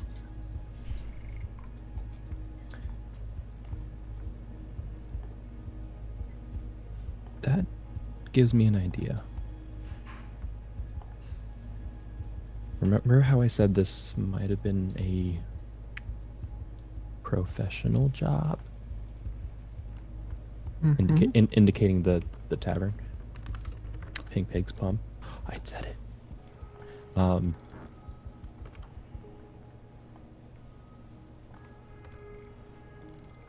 I saw the direction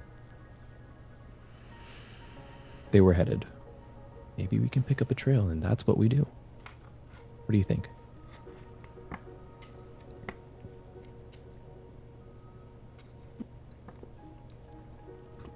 I'm for it. Sounds good to me. Okay.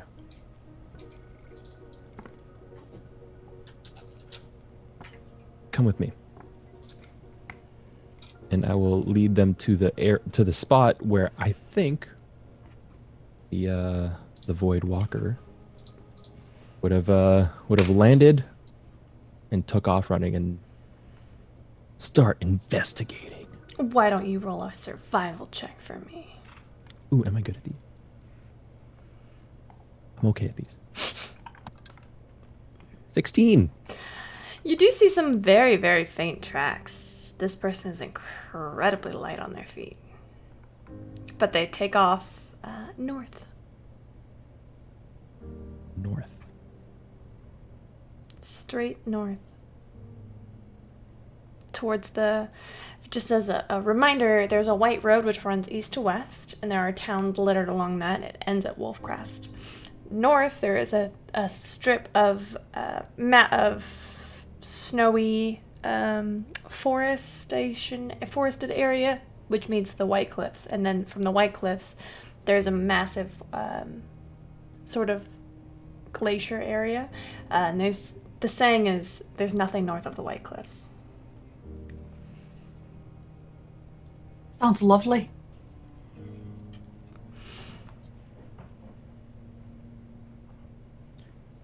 Yeah. I'll indicate that the tracks seem to be going north, but and do I get if I follow them, do I get the sense that they leave town? Yes. Okay.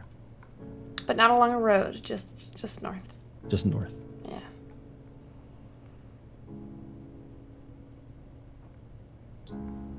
What do you two think? Well, it's certainly worth investigating if we have tracks and some idea of where they went.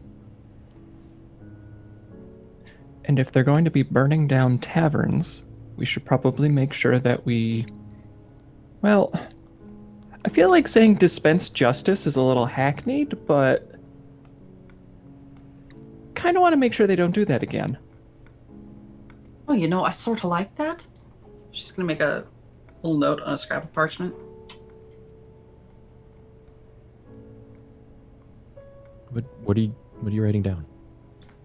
Oh, when you hear good phrases that you want to use later, you just kind of make a note, because if you try and remember, you'll never remember. Oh, so like the cool one-liner. Or Yeah, like a exactly. or like a recipe. Yeah, or like a recipe. I was more thinking one-liners, but Wait, so how would you work a recipe into like a cool one-liner? It's like You now you let wouldn't, cool but for an hour. no, like it, I'm gonna be so honest, that I you never used remember a it. recipe. You remember it later. Never. Oh, Never mind. I misread that. All right, that was.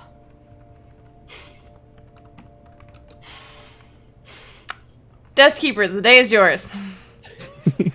Oh look, tracks.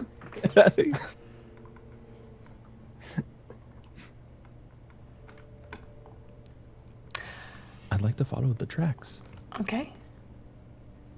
Or figure not necessarily follow the tracks, but if we want to travel in that direction, do we horses, supplies? Would y'all like to take horses? Would you like to take supplies? Yes, please. Yeah, we've That got. would probably make sense. Okay. I forgot my horse's name.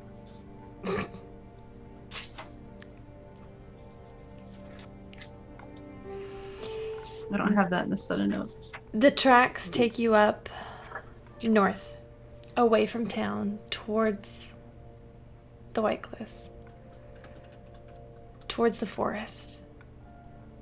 They're moving in a direct line, not meandering, not wandering. Certain. Sure.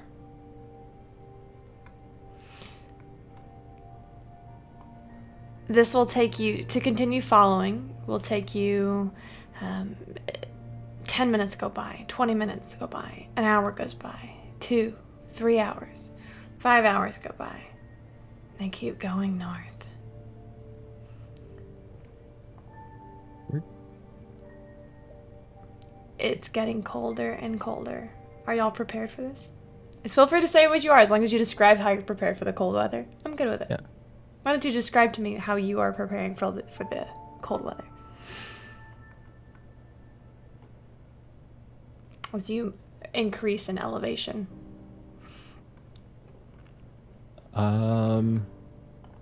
My favorite terrain is mountainous Oh, yeah, you're fine.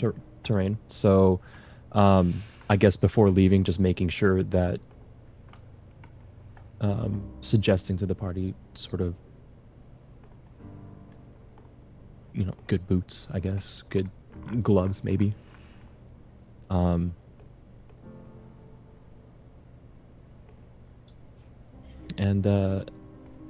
making sure that I'm looking out for like loose rocks and stuff, so prevent falling.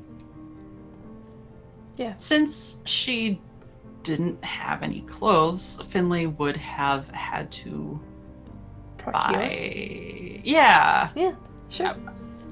Procure makes it sound a bit dodgier than I think she would have done, but Oh, yeah. sure. Something more weather related anyway. Unfortunately, you are able to find something. Unfortunately, it is not very stylish, which is an absolute shame for Finley. Very upset. You are able to. Why don't you roll a style check for me with proficiency? I love this, but okay. So a d20. Yeah. It's like I don't know what die. The proficiency is a dirty 20. You are able to. Echo, Devereaux, and Kiri are amazed, as I'm sure they go along with you on this journey, as you pick out in this general store clothing from all areas, from the kids section, from men's, women's.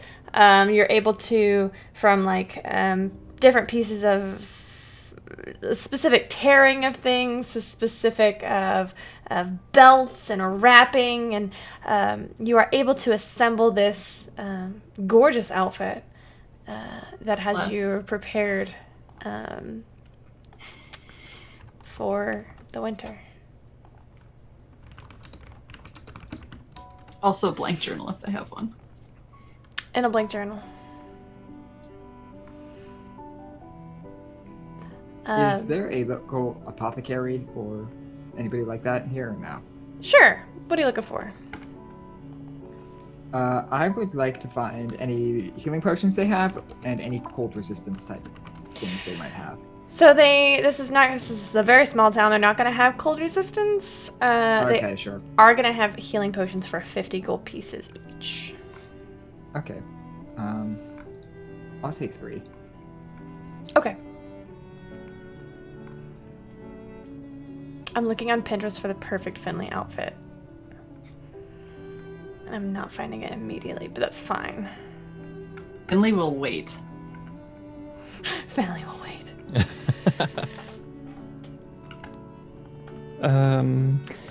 So, Dev definitely has cool weather clothes that, since we were heading this direction, they would have made sure to have a wardrobe that matched the area they were going to.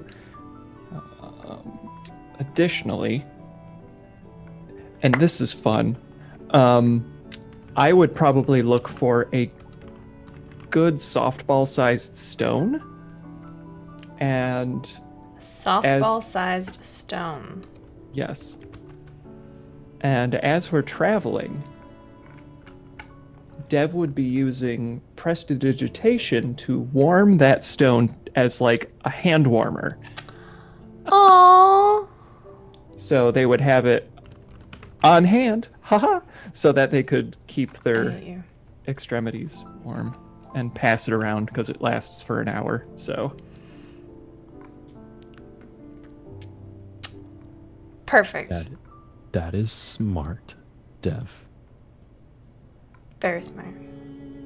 I don't know why people don't think about this. Magic is so practical.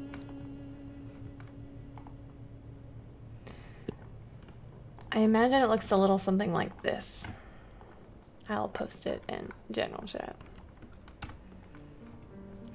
Which you could check out if you join our Discord. Right? Join our Discord. Boom, check out chat. There we go.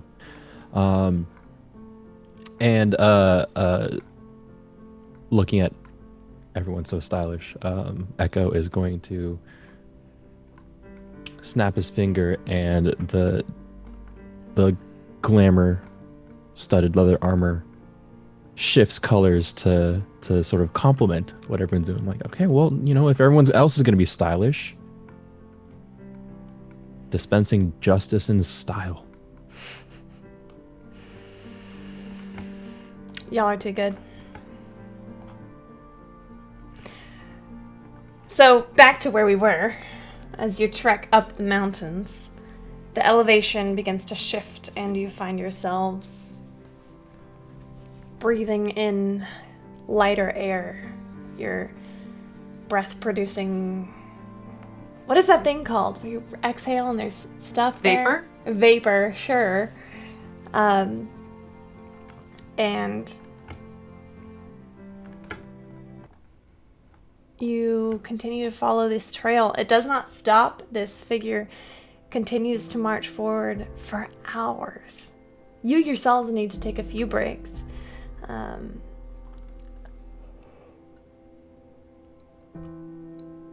Excuse me. I need you to make 2 survival checks for me. If you would like to, one of your fellow players can help you as well. Okay. My proficiency bonus is doubled for proficient skills when I make an intelligence or wisdom check It is. related to it. Cool. I can help. Yay. So you can roll with advantage and double proficiency. Don't mess this up, Kappa. Okay. That's good. That is 18 plus 6, 24. Ooh. The rest of you watch as the trails just disappear at times. As the higher you get up into the mountains, the colder it gets and the more snow begins to fall down. Echo, you, however, this is your favorite terrain. You know exactly what to do here. You procure, out of your bag, pull out a small item that looks almost like a bunch of branches that have been bound up together. It's like a sweeping, almost like a very small broom, and you're able to sweep some of the snow aside. to reveal more tracks, impressing everybody around. Yay. Go ahead. Oh yeah, no. If they're just gonna keep going, at some point we're gonna have to rest. I guess I can leave that call up to you, but let me know. I'm good at finding places to rest in the mountains. I mean, we have a hut. You have a hut? A what? I could make us a hut, like a little house. Oh, Not a very good house, a tiny house. One could say. What? It's fine. Let's just, if we need a rest. Is the sun getting real low? like a roof. There's a roof? Yeah, a roof. That's what a house and a hut are. That is so handy. Echo, have you never seen a house?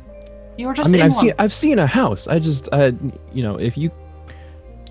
always, when traveling the outdoors, I've always slept under sky. So. As much as I love the sky, it's a bit cold, don't you think? Yeah, you get used to it. Okay, you can stay outside. I'll stay in the Oh hut. no! I like the idea of a hut. It's just, Okay, yeah. it's novel for me. It's new. Okay. I would love to stay in your hut if you would allow me, Finley. Oh, I'd let you in my hut anytime. Oh my god. How late are y'all willing to travel into the night to follow these tracks? Sunset or beyond? I'm willing to go beyond, but that's just me. Depends on how long Echo feels comfortable tracking at night. That's what I was gonna say. I am very good at tracking at night. Yeah, you are. Yeah. So you decide to go past sunset.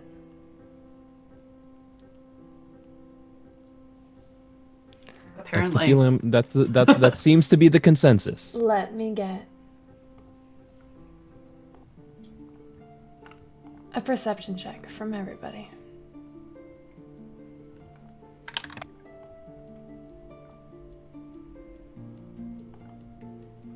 Well, 22. Also 22.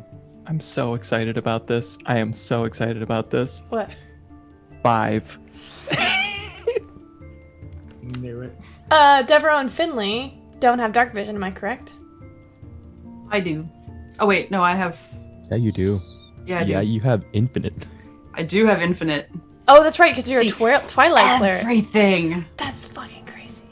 In my mind, I was like, no, it's Twilight Vision. Then I was like, Devereaux, can you make that check a disadvantage? I would love to. Come on, worse. Oh, no. All right, 5. Okay. The sun goes down, and in the sky is almost no moon. A sliver of a fraction of the moon shows. It is insanely dark outside tonight.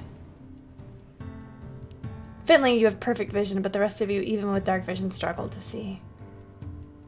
That is until the sun completely goes down. And then the skies begin to light. As an aurora borealis fills the sky with greens and golds and purple and blue. And you begin to see along the mountainside that you are walking along, glyphs glow in the same colors. They appear to be meandering, wandering up the cliff sides, along the mountain.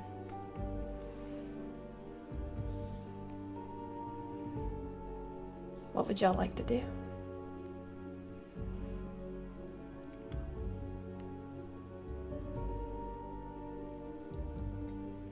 Finley is going to be absolutely fascinated. And it's up to Badger if he keeps going, but otherwise she is going to just stop and stare for a bit.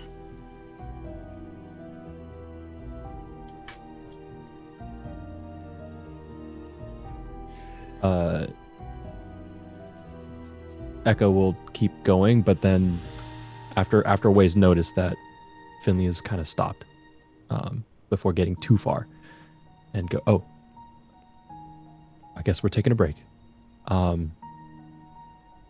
Anyone hungry? I can be right back.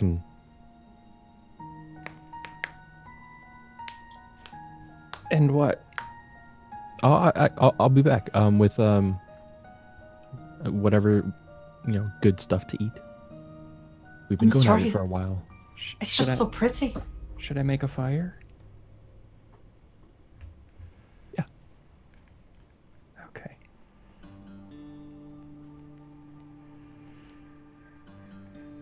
Yeah. Very, very distracted as well. Does anybody try to interact with these runes?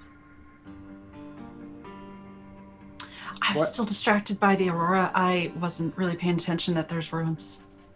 Are they are they runes in a specific language? What languages do you read? Runes. Elvish and Halfling. You don't Elvish understand them. Halflings Infernal. don't make runes. They're not an Elvish or Infernal. They're not in Sylvan, are they? They're not in Sylvan. Oh man. Okay, hold on. I've got Abyssal, Infernal, Sylvan, Undercommon. None of those. Okay. Wait, let me make sure. Hold on. Unless these runes are also in Thieves' Cant. They are not in Thieves' Cant. I didn't think so. I don't think they're Thieves' Cant runes. You said they're in Undercommon? Or you read Undercommon? I do. They are. The pattern reminds you of Undercommon, but it's like someone is combining another language with Undercommon. Oh, interesting. Yeah. I will say, there are no arcane casters in this room, are there? Or with y'all? None of y'all are arcane casters. Okay, done. Sort of. Well, sorcerer. Mm-hmm. It's going. I don't think they speak to you in any way. There's a journey going on in Eva's face. Wow. Sorry, no, I'm good. We're fine. I got nothing. Oh my god, the cat. Sorry. It's a new sensation, but yes, I cast arcane spells. Sure. Okay. I don't think any of y'all. You can make an intelligence check for me. How about that? Or an arcana check. Oh, intelligence. Yes. Yes, please.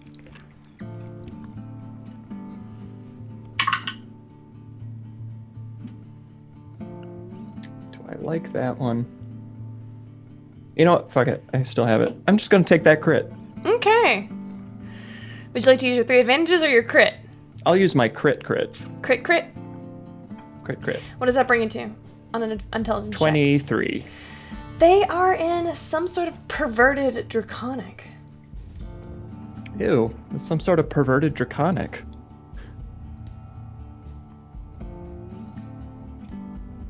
Man, I really wish I'd paid more attention in my language studies.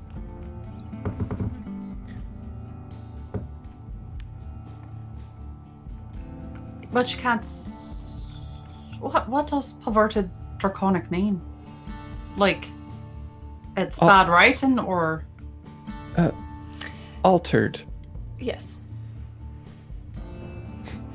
Not like, I mean, I can't really read it, so I wouldn't be able to tell you if it was actually perverted, but it's There's no questionable. pictograms or anything. No.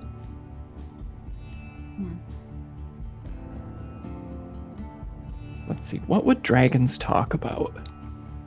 Do you Am I get close to the runes to inspect them? Yeah, I'll scamper over. As you scamper How over, close are they? You could get to them pretty easily. They're maybe like 30 feet away at the maximum. Okay, can I go with Deborah? Oh yeah, sure. Deborah, you get closer and they seem to shift. Move a little bit. They scamper towards you. Wait, Run what? up your leg. These runes, these glowing runes, begin to playfully move about your form and then disappear back into the ground. They dance up the sides and come to a stillness again.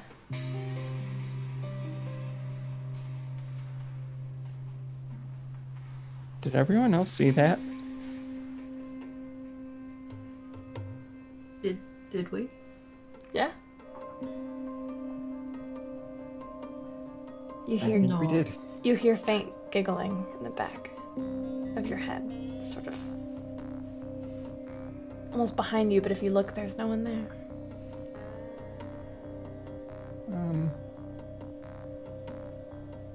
I'll go up to the stone and put my hand on the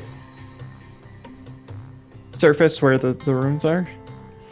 You begin to watch as they seem to be tickled, taking on a life of their own, taking on personality, changing form even as they circle around your fingers, up your forearm, across your chest.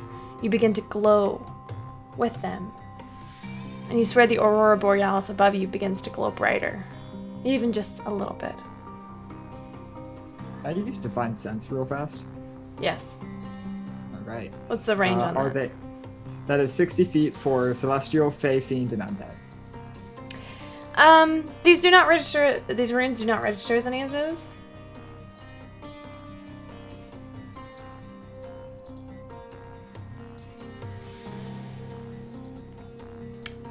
Devereaux, you begin to feel them pulling at your physical form. Okay. All right, I'm gonna... I turn to everyone else. This is gonna sound really strange, but I'm gonna try talking to them. Hello, where are you trying to lead me? To just go ahead and say something. That would be... And I'll just, like, move with them as they're tugging. Finley would also be detecting evil and good. Detecting evil. Can you read detect evil and good for me? I think it's the same. Aberration, celestial, elemental, fey, fiend, or undead within 30 feet. None of those. Also, I would know if there's a place or object within 30 feet that has been magically consecrated or desecrated. Oh! I'm glad he specified. This area, magically desecrated. No, I don't like this. At all.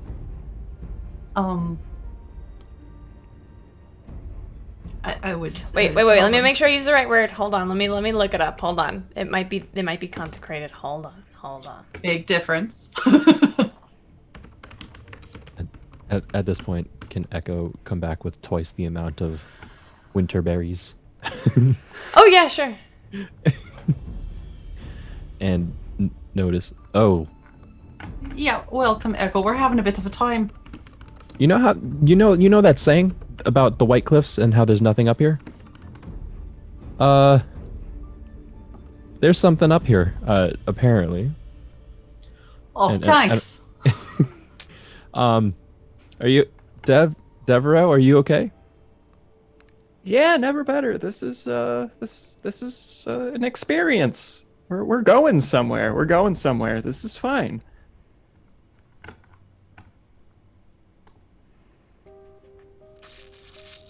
I think it. Oh. Okay. I think it would technically be consecrated, but you get a weird vibe from it. Okay. Weird consecrated vibe around here. Watch your step, maybe. I don't. What?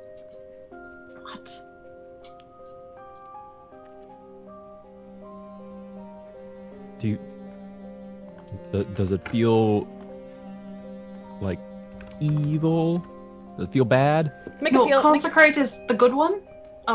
So it's. Technically speaking, just Technically. to make holy through prayer. Yeah, no, she's going to do like the big. Okay. It's could go either way, but also it's not right, whatever it is. I feel pretty good about it. They keep. Dev, are you following the pulling? Oh yeah, I was gonna say if you're okay with it, Dev.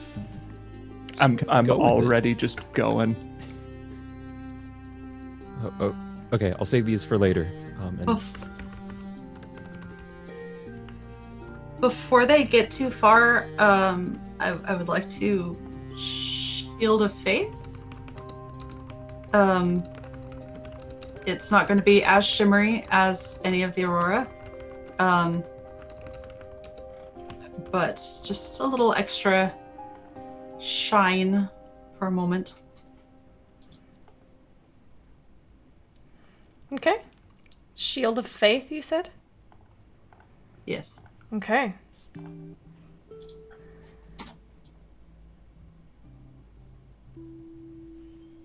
Devereaux, you can continue to follow this pulling. Don't worry. What's It- the worst thing that could happen? Leads you further up north to an open field of snow and ice. It's pulling you more and more, luring you to the center.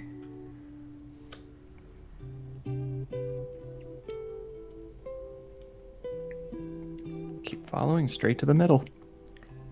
You take one step, and then another, and then another, and you suddenly find yourself falling. As the ground gives way, the hallucinatory terrain. Fun. The rest of you Awesome. watch Dev just disappear. What do you do? I would like to I'm get off fucking my on. horse and follow, yeah. Okay. I knew I should have cast Hunter's Mark on Devereaux. I think now would be a good time to cast Featherfall on myself. Thank you. You cast, as you begin to fall through, you realize, first of all, you can't see because it's pitch black down here. But you are falling, and you have no idea how long you are going to be falling. Mm-hmm. You cast Featherfall on yourself, and you feel your body come to a slow descent. And as you do so, you see the runes are following you down the sides. And at the very bottom of this, maybe 100 feet down, is a pool of water. Shape water, make ice. If I can see it coming. Sure, yeah. Definitely you can see it coming. Because I ain't getting in water in the middle of this chilly ass weather. You feel yourself land gently on this ice. I'm gonna look at the runes and I'm just gonna be like, They disappear. son of a... I light a torch. Okay. You light a torch and you are in a large cave with, you can see straight up, there's just pitch black above you, and there are tunnels coming from all directions. Well, I'm gonna use my magic talk to Kiri ring. So, I fell. Yeah, I saw. Where did you go?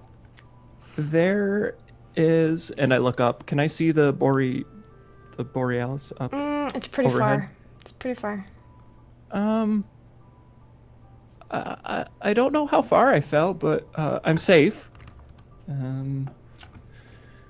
I discovered I can slow my descent somehow, magic, and it looks like, and I shine the torch, see all the tunnels. It looks like there's an underground labyrinth of some sorts. Okay, how far down are you? Well, let's see. I fell. Go about that far, that fast. Maybe like 100 feet. Okay.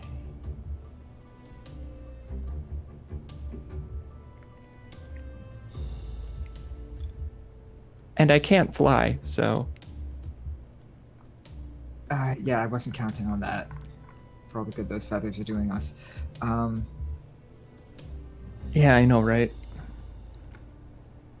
I don't move unless you need to. I'm going to try and figure out something to do. Can I Have at I- least maybe get out of the Okay. water first? Oh, yeah. You can get out of the water. Okay, thanks. Am I able to like spot the hallucinatory terrain, or at Yeah. least? Since you know it's there, you can discern through it. You can come up to the edge. You see it's a large, maybe 20-foot radius circle that in the ground, a hole. And it's 100 feet down or so. Looks like it. You can see the faint light of a torch down at the bottom. Check my equipment because I think I've got some rope. All right, so I do have 50 feet of rope.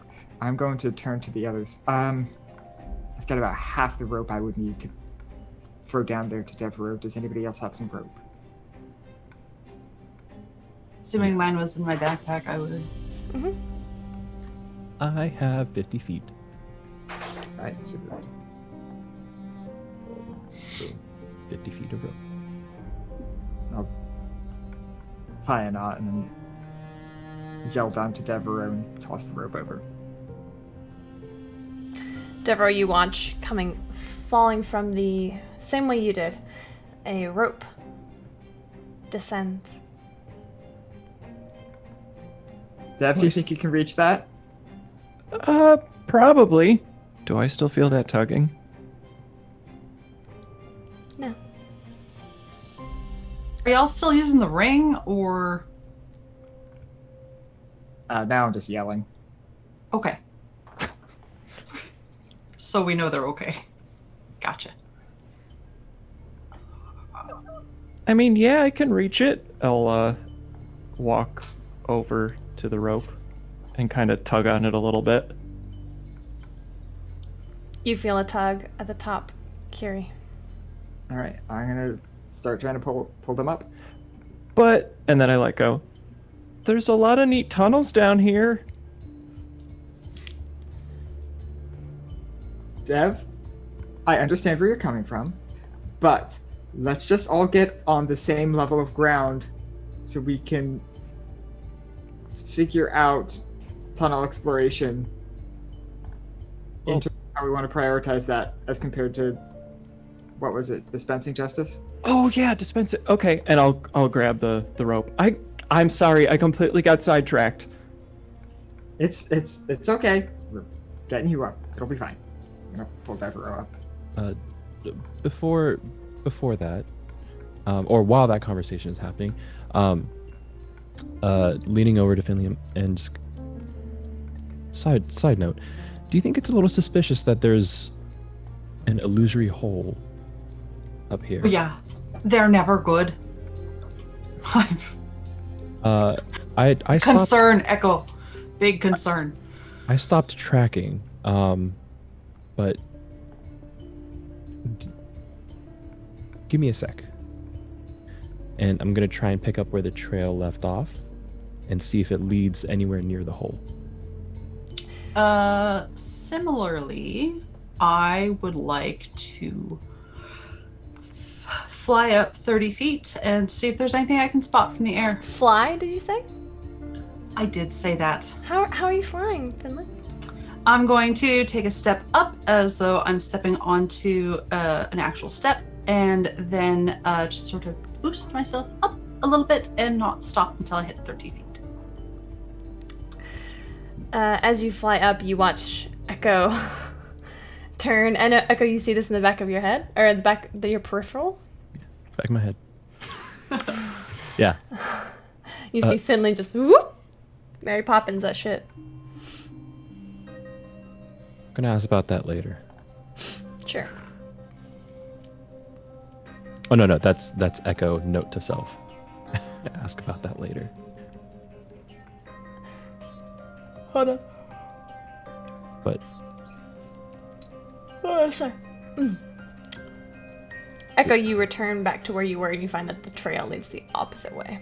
oh balls. Okay. Okay. We join Kiri and provide an anchor and help in this. Yeah, how's pulling Deborah up going? Yeah, why don't you make a strength check for me? Alright, I'm decent at these. Devereaux, are you still holding the torch? Or do you put it out?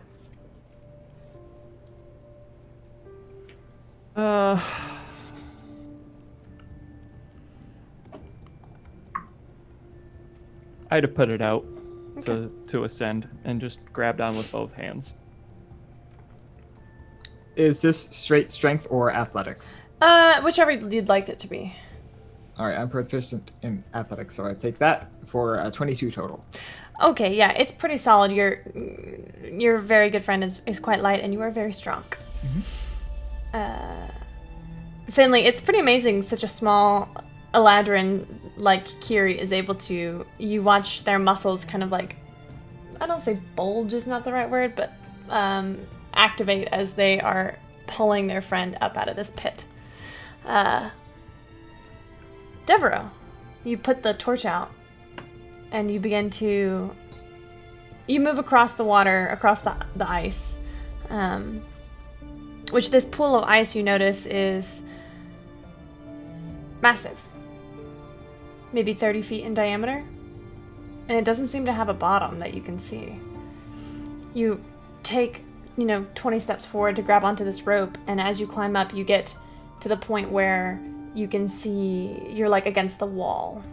The wall of this cavern, and you feel there are some ridges, some carvings in the walls.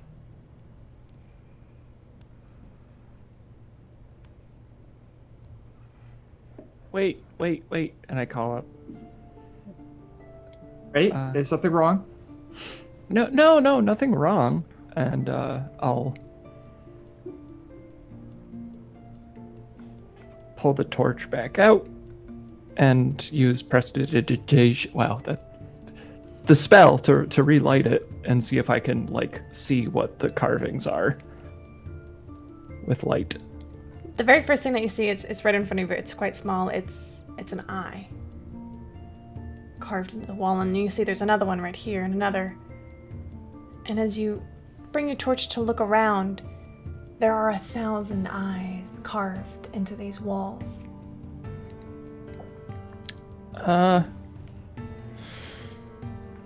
Okay, I've seen all I need to see, and I put out the torch. There's a whole mess of eyes carved into this tunnel. I would like to come up now. Okay. Continue pulling.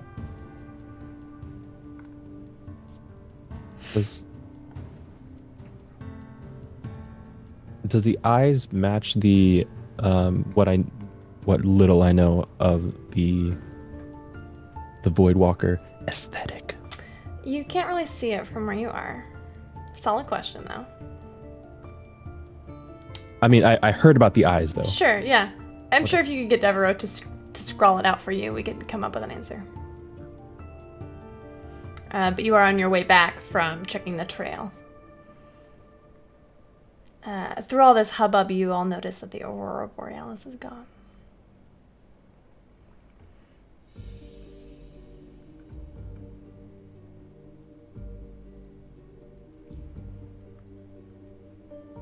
Do I notice anything else? Up. Roll perception.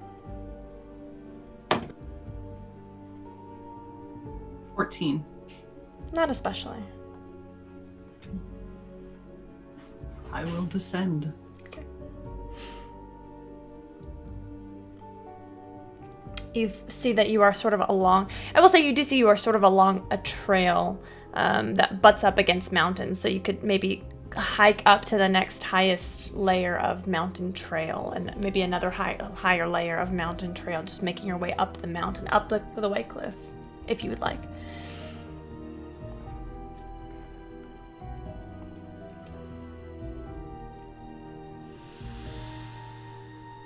You are all reunited. Yes. So, the trail seems to go off in the opposite direction. I'm a little suspicious of the hole, though. Yeah, me too.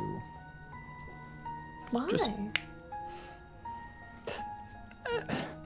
It wouldn't be as suspicious if not for the fact that, I mean, it tricked me into falling into it, as silly a sentence as it sounds, and there are a whole bunch of eyeballs carved into the sides of the walls, which is not typically something that you come across out in the wild. So, Sorry, there's what? eyeballs carved into the side of the... yes. Like act. Like, I'm- and I'll just make a hand motion to draw it in the air. Does Like that sound that. familiar to me? Finley, you can make a religion check if you'd like. Here's a question. Did I see that in any of the notes in the book that I read the other day? Make a history check with advantage. 16 for me. Echo, do you want to roll too? Yeah, absolutely. I was about to ask, what is this role for me? Trying to relate this back to what I learned earlier today. History with advantage. 21. 21. Finley, you know that there are a lot of cults that worship the Whispered One. Interestingly enough, the Whispered One is one of the Raven Queen's biggest enemies. He goes by the name Vecna, but something that you would know is not to say his name out loud. As there is a sort of a taboo on his name where it's thought that if you say his name, he can hear everything you say. 18. Good to know. In fact, the sword that you carry, you know, does Eva know the history of Cass and Vecna? Okay.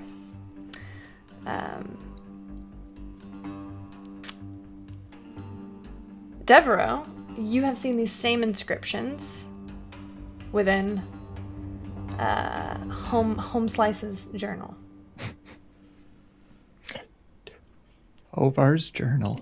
Tovar, thank you. I just work here. As I'm tracing the symbol in the air, I'm like, wait a minute. And I reach for the book and I start flipping through the pages till I get to one of them. And when I find an eyeball, I like point to it like this one. Oh no. Echo, Oh no. you do know that this specific symbol is known as the Eye of Vecna. And it is used to symbolize cult worship of him. Okay. This is not good. No, you couldn't find like a rabbit hole or something. This is not good. Well, it's not like I meant to fall into it. No, that'd be even worse. Well, I mean, in my defense, the runes wanted me to go here. That is not comforting. No. I'm glad you're back up here and safe, but no, that's not good. Maybe we tread lightly from here on out.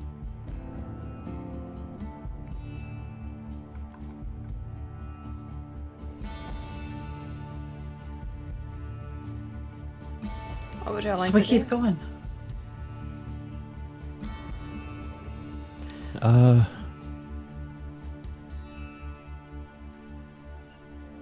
I mean, I'm okay. Continuing. Well, you didn't fall. I mean, Yeah, you're yeah, okay. exactly.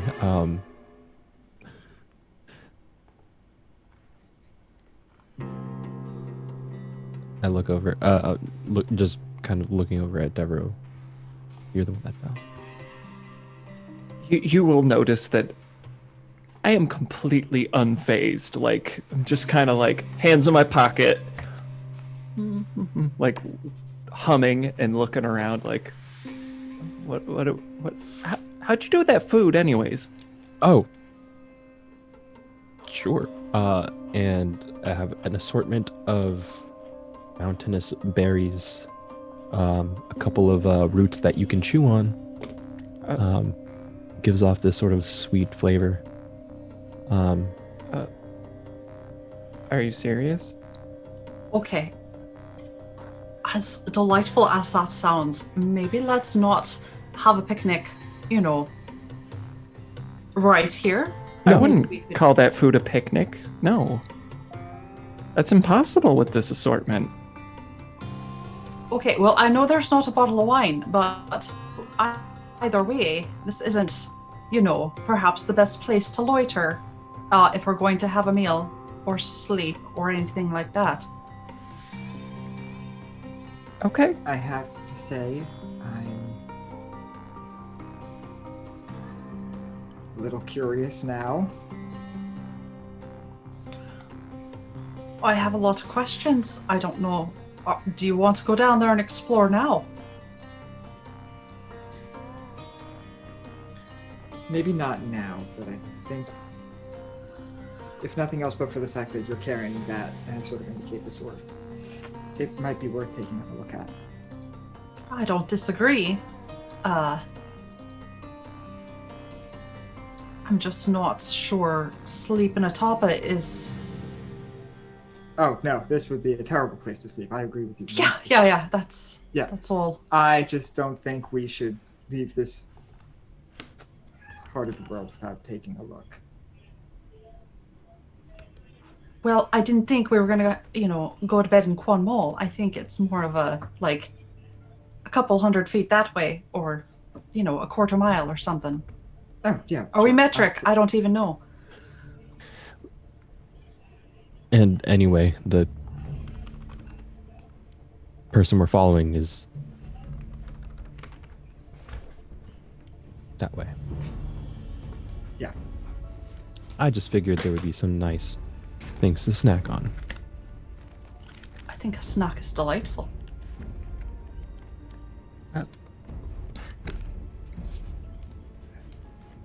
Okay, so I guess we prioritize. Do we want to explore the murderous cult cave or keep following the arson's footprints?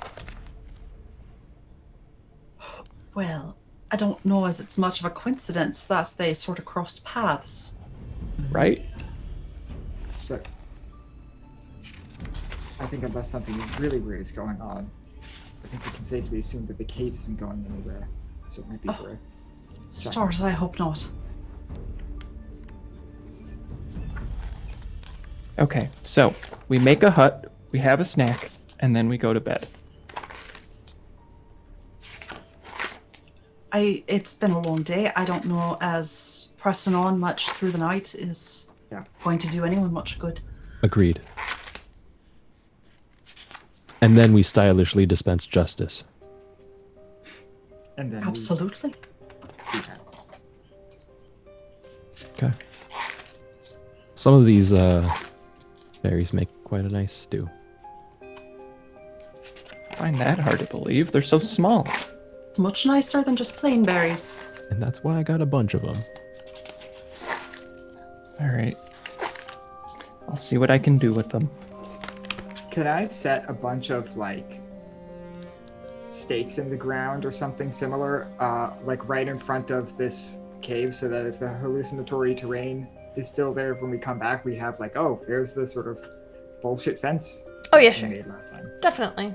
Easy enough. Do that then.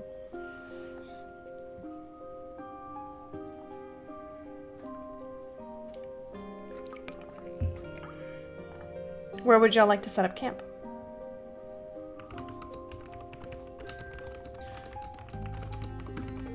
I heard a quarter mile. Yeah. Picked a number at random. That sounds fine.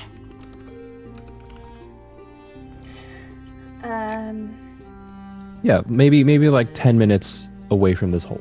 Okay, back the way you came. Yeah. You find the tracks once again. Except Kappa, Echo. Echo, mother bitch.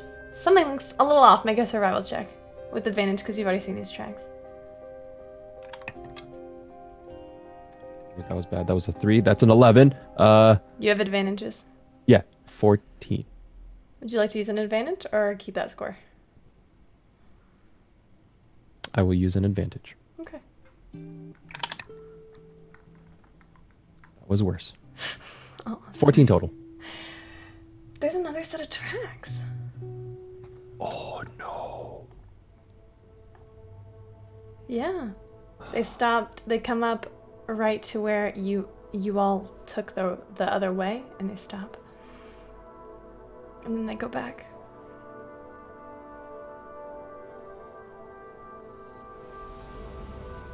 Realizing this,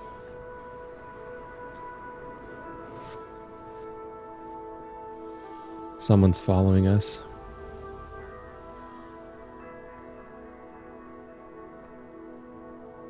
Someone...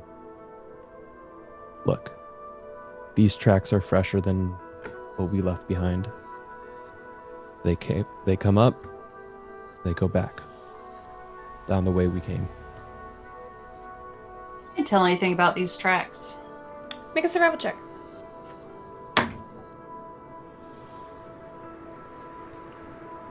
$19. They appear to be the same tracks that were left originally. They are smaller, a little more arched. You would probably be able to tell that they are definitely more on the feminine side rather than masculine. A delicate boot tread, perhaps. Perhaps. Someone who also does not weigh very much. So you imagine something that weighs lighter than a human. I would relay that.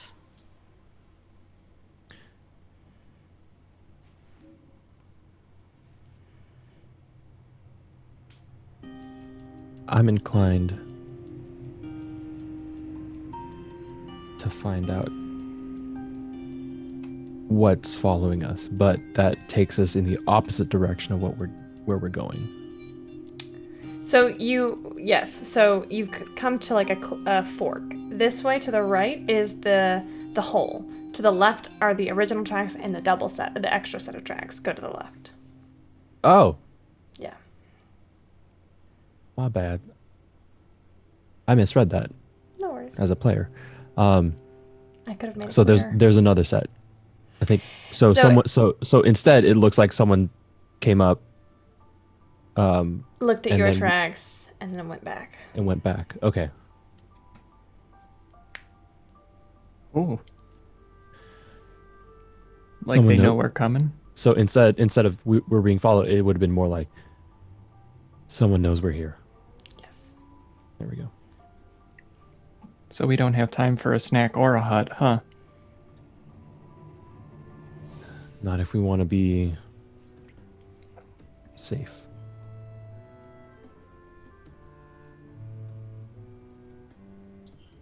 Then we carry on, I guess. Yeah.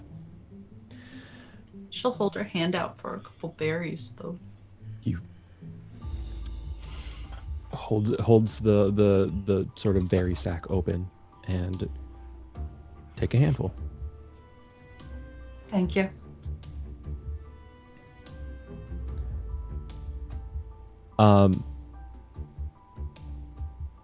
Oh, okay. So I was gonna say I can move stealthily at a normal pace, but the rest of the party can't.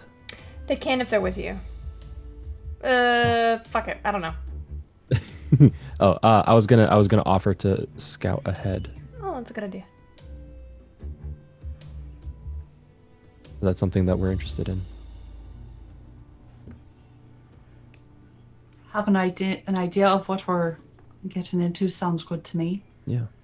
You seem to be very good at finding your way. Do you mind losing your tracker for a couple minutes? No, I think between all of us, we've got it covered.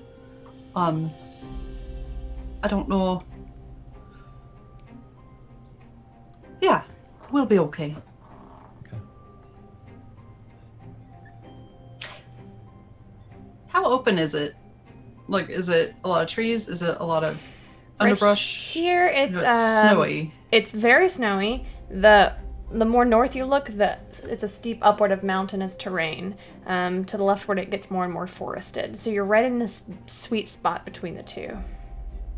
Okay. Okay. Kappa, make a stealth check with advantage for me. Okay. Just for flavoring that advantage, I'm going to change the glamour studded armor to be a little bit more camouflagey. White to blend into your surroundings. Yes, Ethan? Before you go, Echo, if you don't mind, she'll reach out her hand to touch your shoulder, and you'll feel like a little bit of warmth as she casts guidance. Hey. Okay. Go with luck. Okay.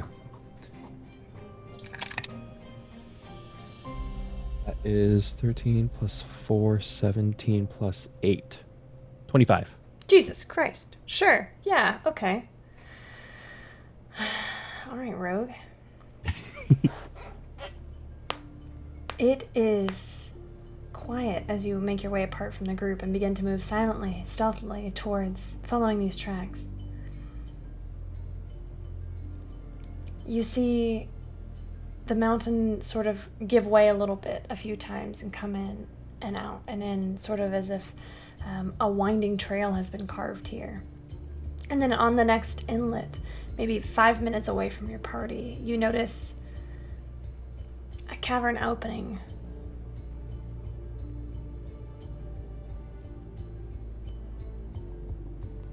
It leads directly into the mountainside. And do I don't notice anyone? Or Why don't you roll for perception for me? Okay. How long does guidance last? What I still have it for this? A minute, you would know. Okay. You said perception? I did. You would have advantage, or it's your proficiency thing still? From your favorite terrain? Yes. So that would be 22 total? You don't see anybody in the entrance. You feel it as though this open mouth of this cavern is empty. Okay. I will make my way back. You do, however, notice at the very end is a small torchlight, maybe 100 feet in. Okay. So, making my way back, relay all of that information, and kind of... There are definitely people in that cavern. I don't know how many.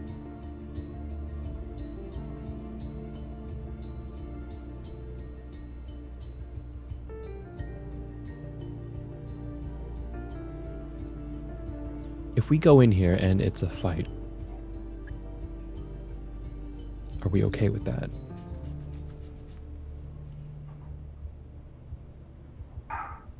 If they burn down that tavern, yeah.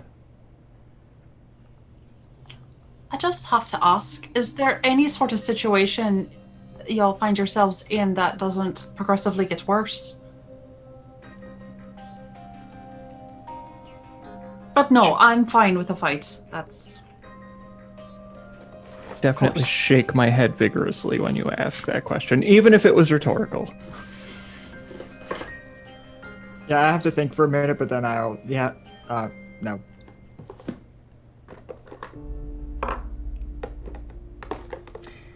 And that, my friends, is where we will end today's session. Ooh. Building tension. It's kind of my It's kind of my Yes. job. Don't mind me. Get our weapons back. Oh, what are y'all walking into? Tea God only party. knows, because I sure don't. Deep doo-doo. We will certainly find out next week, won't we? Let's go ahead and sign off. Kappa, you want to Hi. start us? Oh, Ren, you want to start us off? I volunteer. Hi, I'm Ren, and you can find me on Twitter and Twitch at Thorny Dryad. That's like a prickly bush. And when I'm not playing here on the Sunday stream at Open for Adventure, you can find me. You can hear me as a voice on a podcast called Roads Uncharted, playing the role of 8, the Warforged Caretaker. And besides that, I will also be participating in the 24-hour charity event Extra Life here on Open for Adventure, coming up soon. Man, it's only a couple weeks away, so keep your eyes peeled for that. And I will also be participating in a murder mystery of sorts that I will say nothing more about because I actually don't know if I should. But I'm in stuff and I'm around, so keep your eyes open for me. We will. My favorite part about today's session.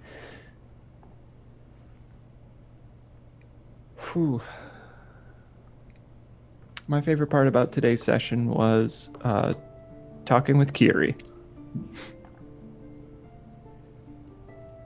Perfect. Who's next?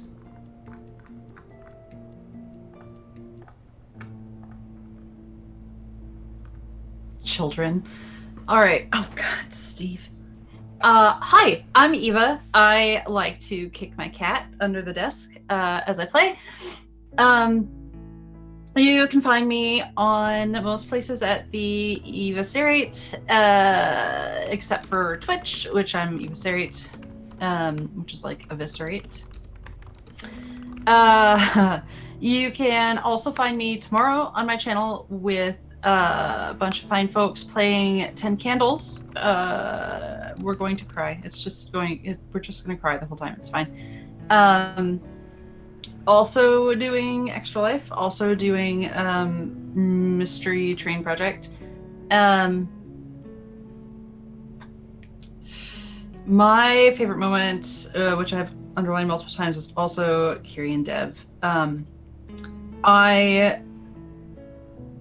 should probably say something different though, so I guess I'll say Echo just always being so sneaky.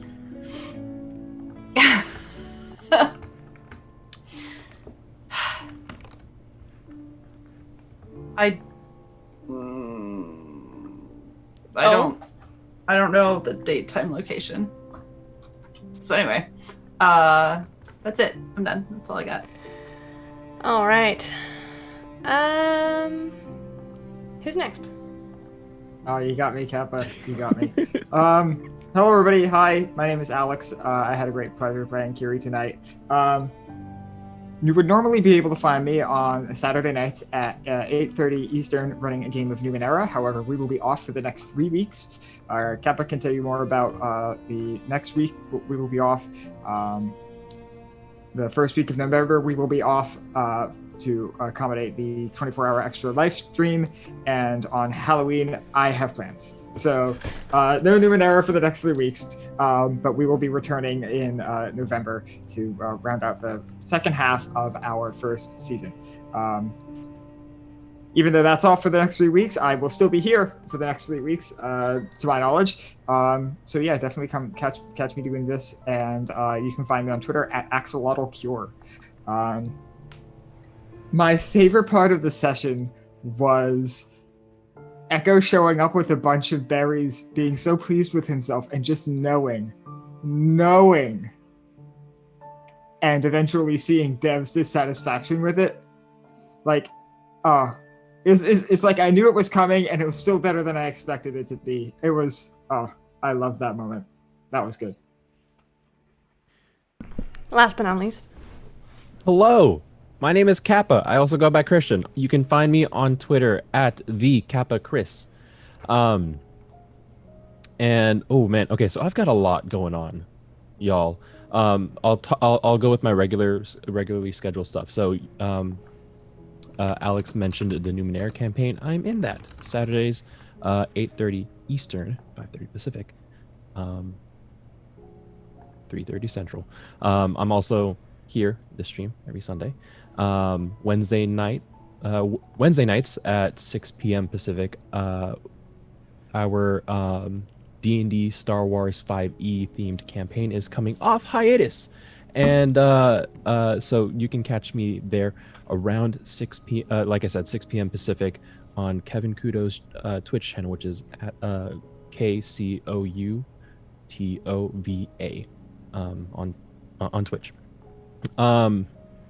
And then there's also, I'm going to be in season 2 of Roads Uncharted that Ren mentioned, and Murder Mystery that that multiple people have already mentioned, and participating in a bunch of Extra Life stuff. So I'm really busy, but the biggest thing that I really want to plug right now is Rebirth Day Celebration. It's a charity, 3-day long charity stream event hosted by Lily Sparks on Lily Sparks' channel. So on twitch.tv/LILISPARX, and it's a charity going to, hold on, I have main points I need to talk about for this organization called Little Warriors, where it's meant to raise money to aid, support, and heal abused children, based in Canada. That will start on Thursday, and streams will be happening on Friday and Saturday. My portion is going to be the last time slot at Saturday night at 5 p.m. Pacific, 8 Eastern, and I'm really excited because that is my literal dream. I'm going to be participating in a one-shot DM'd by Satine Phoenix, so I'd really appreciate it if everyone would come support, help out, just provide. It would make me feel much more at ease. It's huge. It's really big. And yeah, I think that's it in terms of my plugs. That's why I wanted to go last, because it's a lot. But my favorite part of the session was the mystery behind Finley's catatonic state. That one really grabbed me. I'm so curious as to what's going on with that. I thought I had some weird stuff to reveal for later, but that, at least for me, is something that I'm heavily invested in now. Thank you, Kaba. I'm so excited for you to get to play with Satine Phoenix. I'm only like a little jealous. It's fine. We'll definitely be watching. I'm Camille. You can find me on the internet at Camille Does D&D. You can also find the channel on the internet at Open4Adventure. If you like what we got going on here, please give us a like, a subscribe, a follow, whatever. Add us on Twitter, whatever. We'd love to hear from you. Definitely join our Discord. That's where a lot of fun stuff happens. There's a bot who asks polls about random things. It's great. We got Extra Life coming up. Very exciting. And tomorrow we will continue on with our guest DM-led adventure on Fate's Chosen, the parallel campaign to this one. As far as favorite moments, oh god, there were so many really good ones today. I feel like it would be cheating to say the Kiri Dev moment, because everybody said that. But yeah, fuck it, I'm gonna say it anyway. I'm a copycat. It's fine. It was great. It was lovely. We're gonna talk about that in callouts, which we are about to go do. Yeah, I think that's it. We're gonna say goodbye. I hope y'all have a great rest of your weekend and a happy week. Bye, everybody. Oh, baby.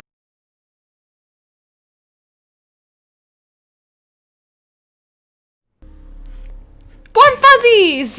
We forgot the warm fuzzies. Warm fuzzies. I even have it pulled up. Belle Chavez, Belle Chavez. Christina, Christina. Sev, Chef. Rick Sev. O, Rick O. Andrew Bavkis, Fellowship of the Tables, Wikimancer, Way of Gifts. Deborah, Deborah. Gamer Lives, Gamelon. and PJ.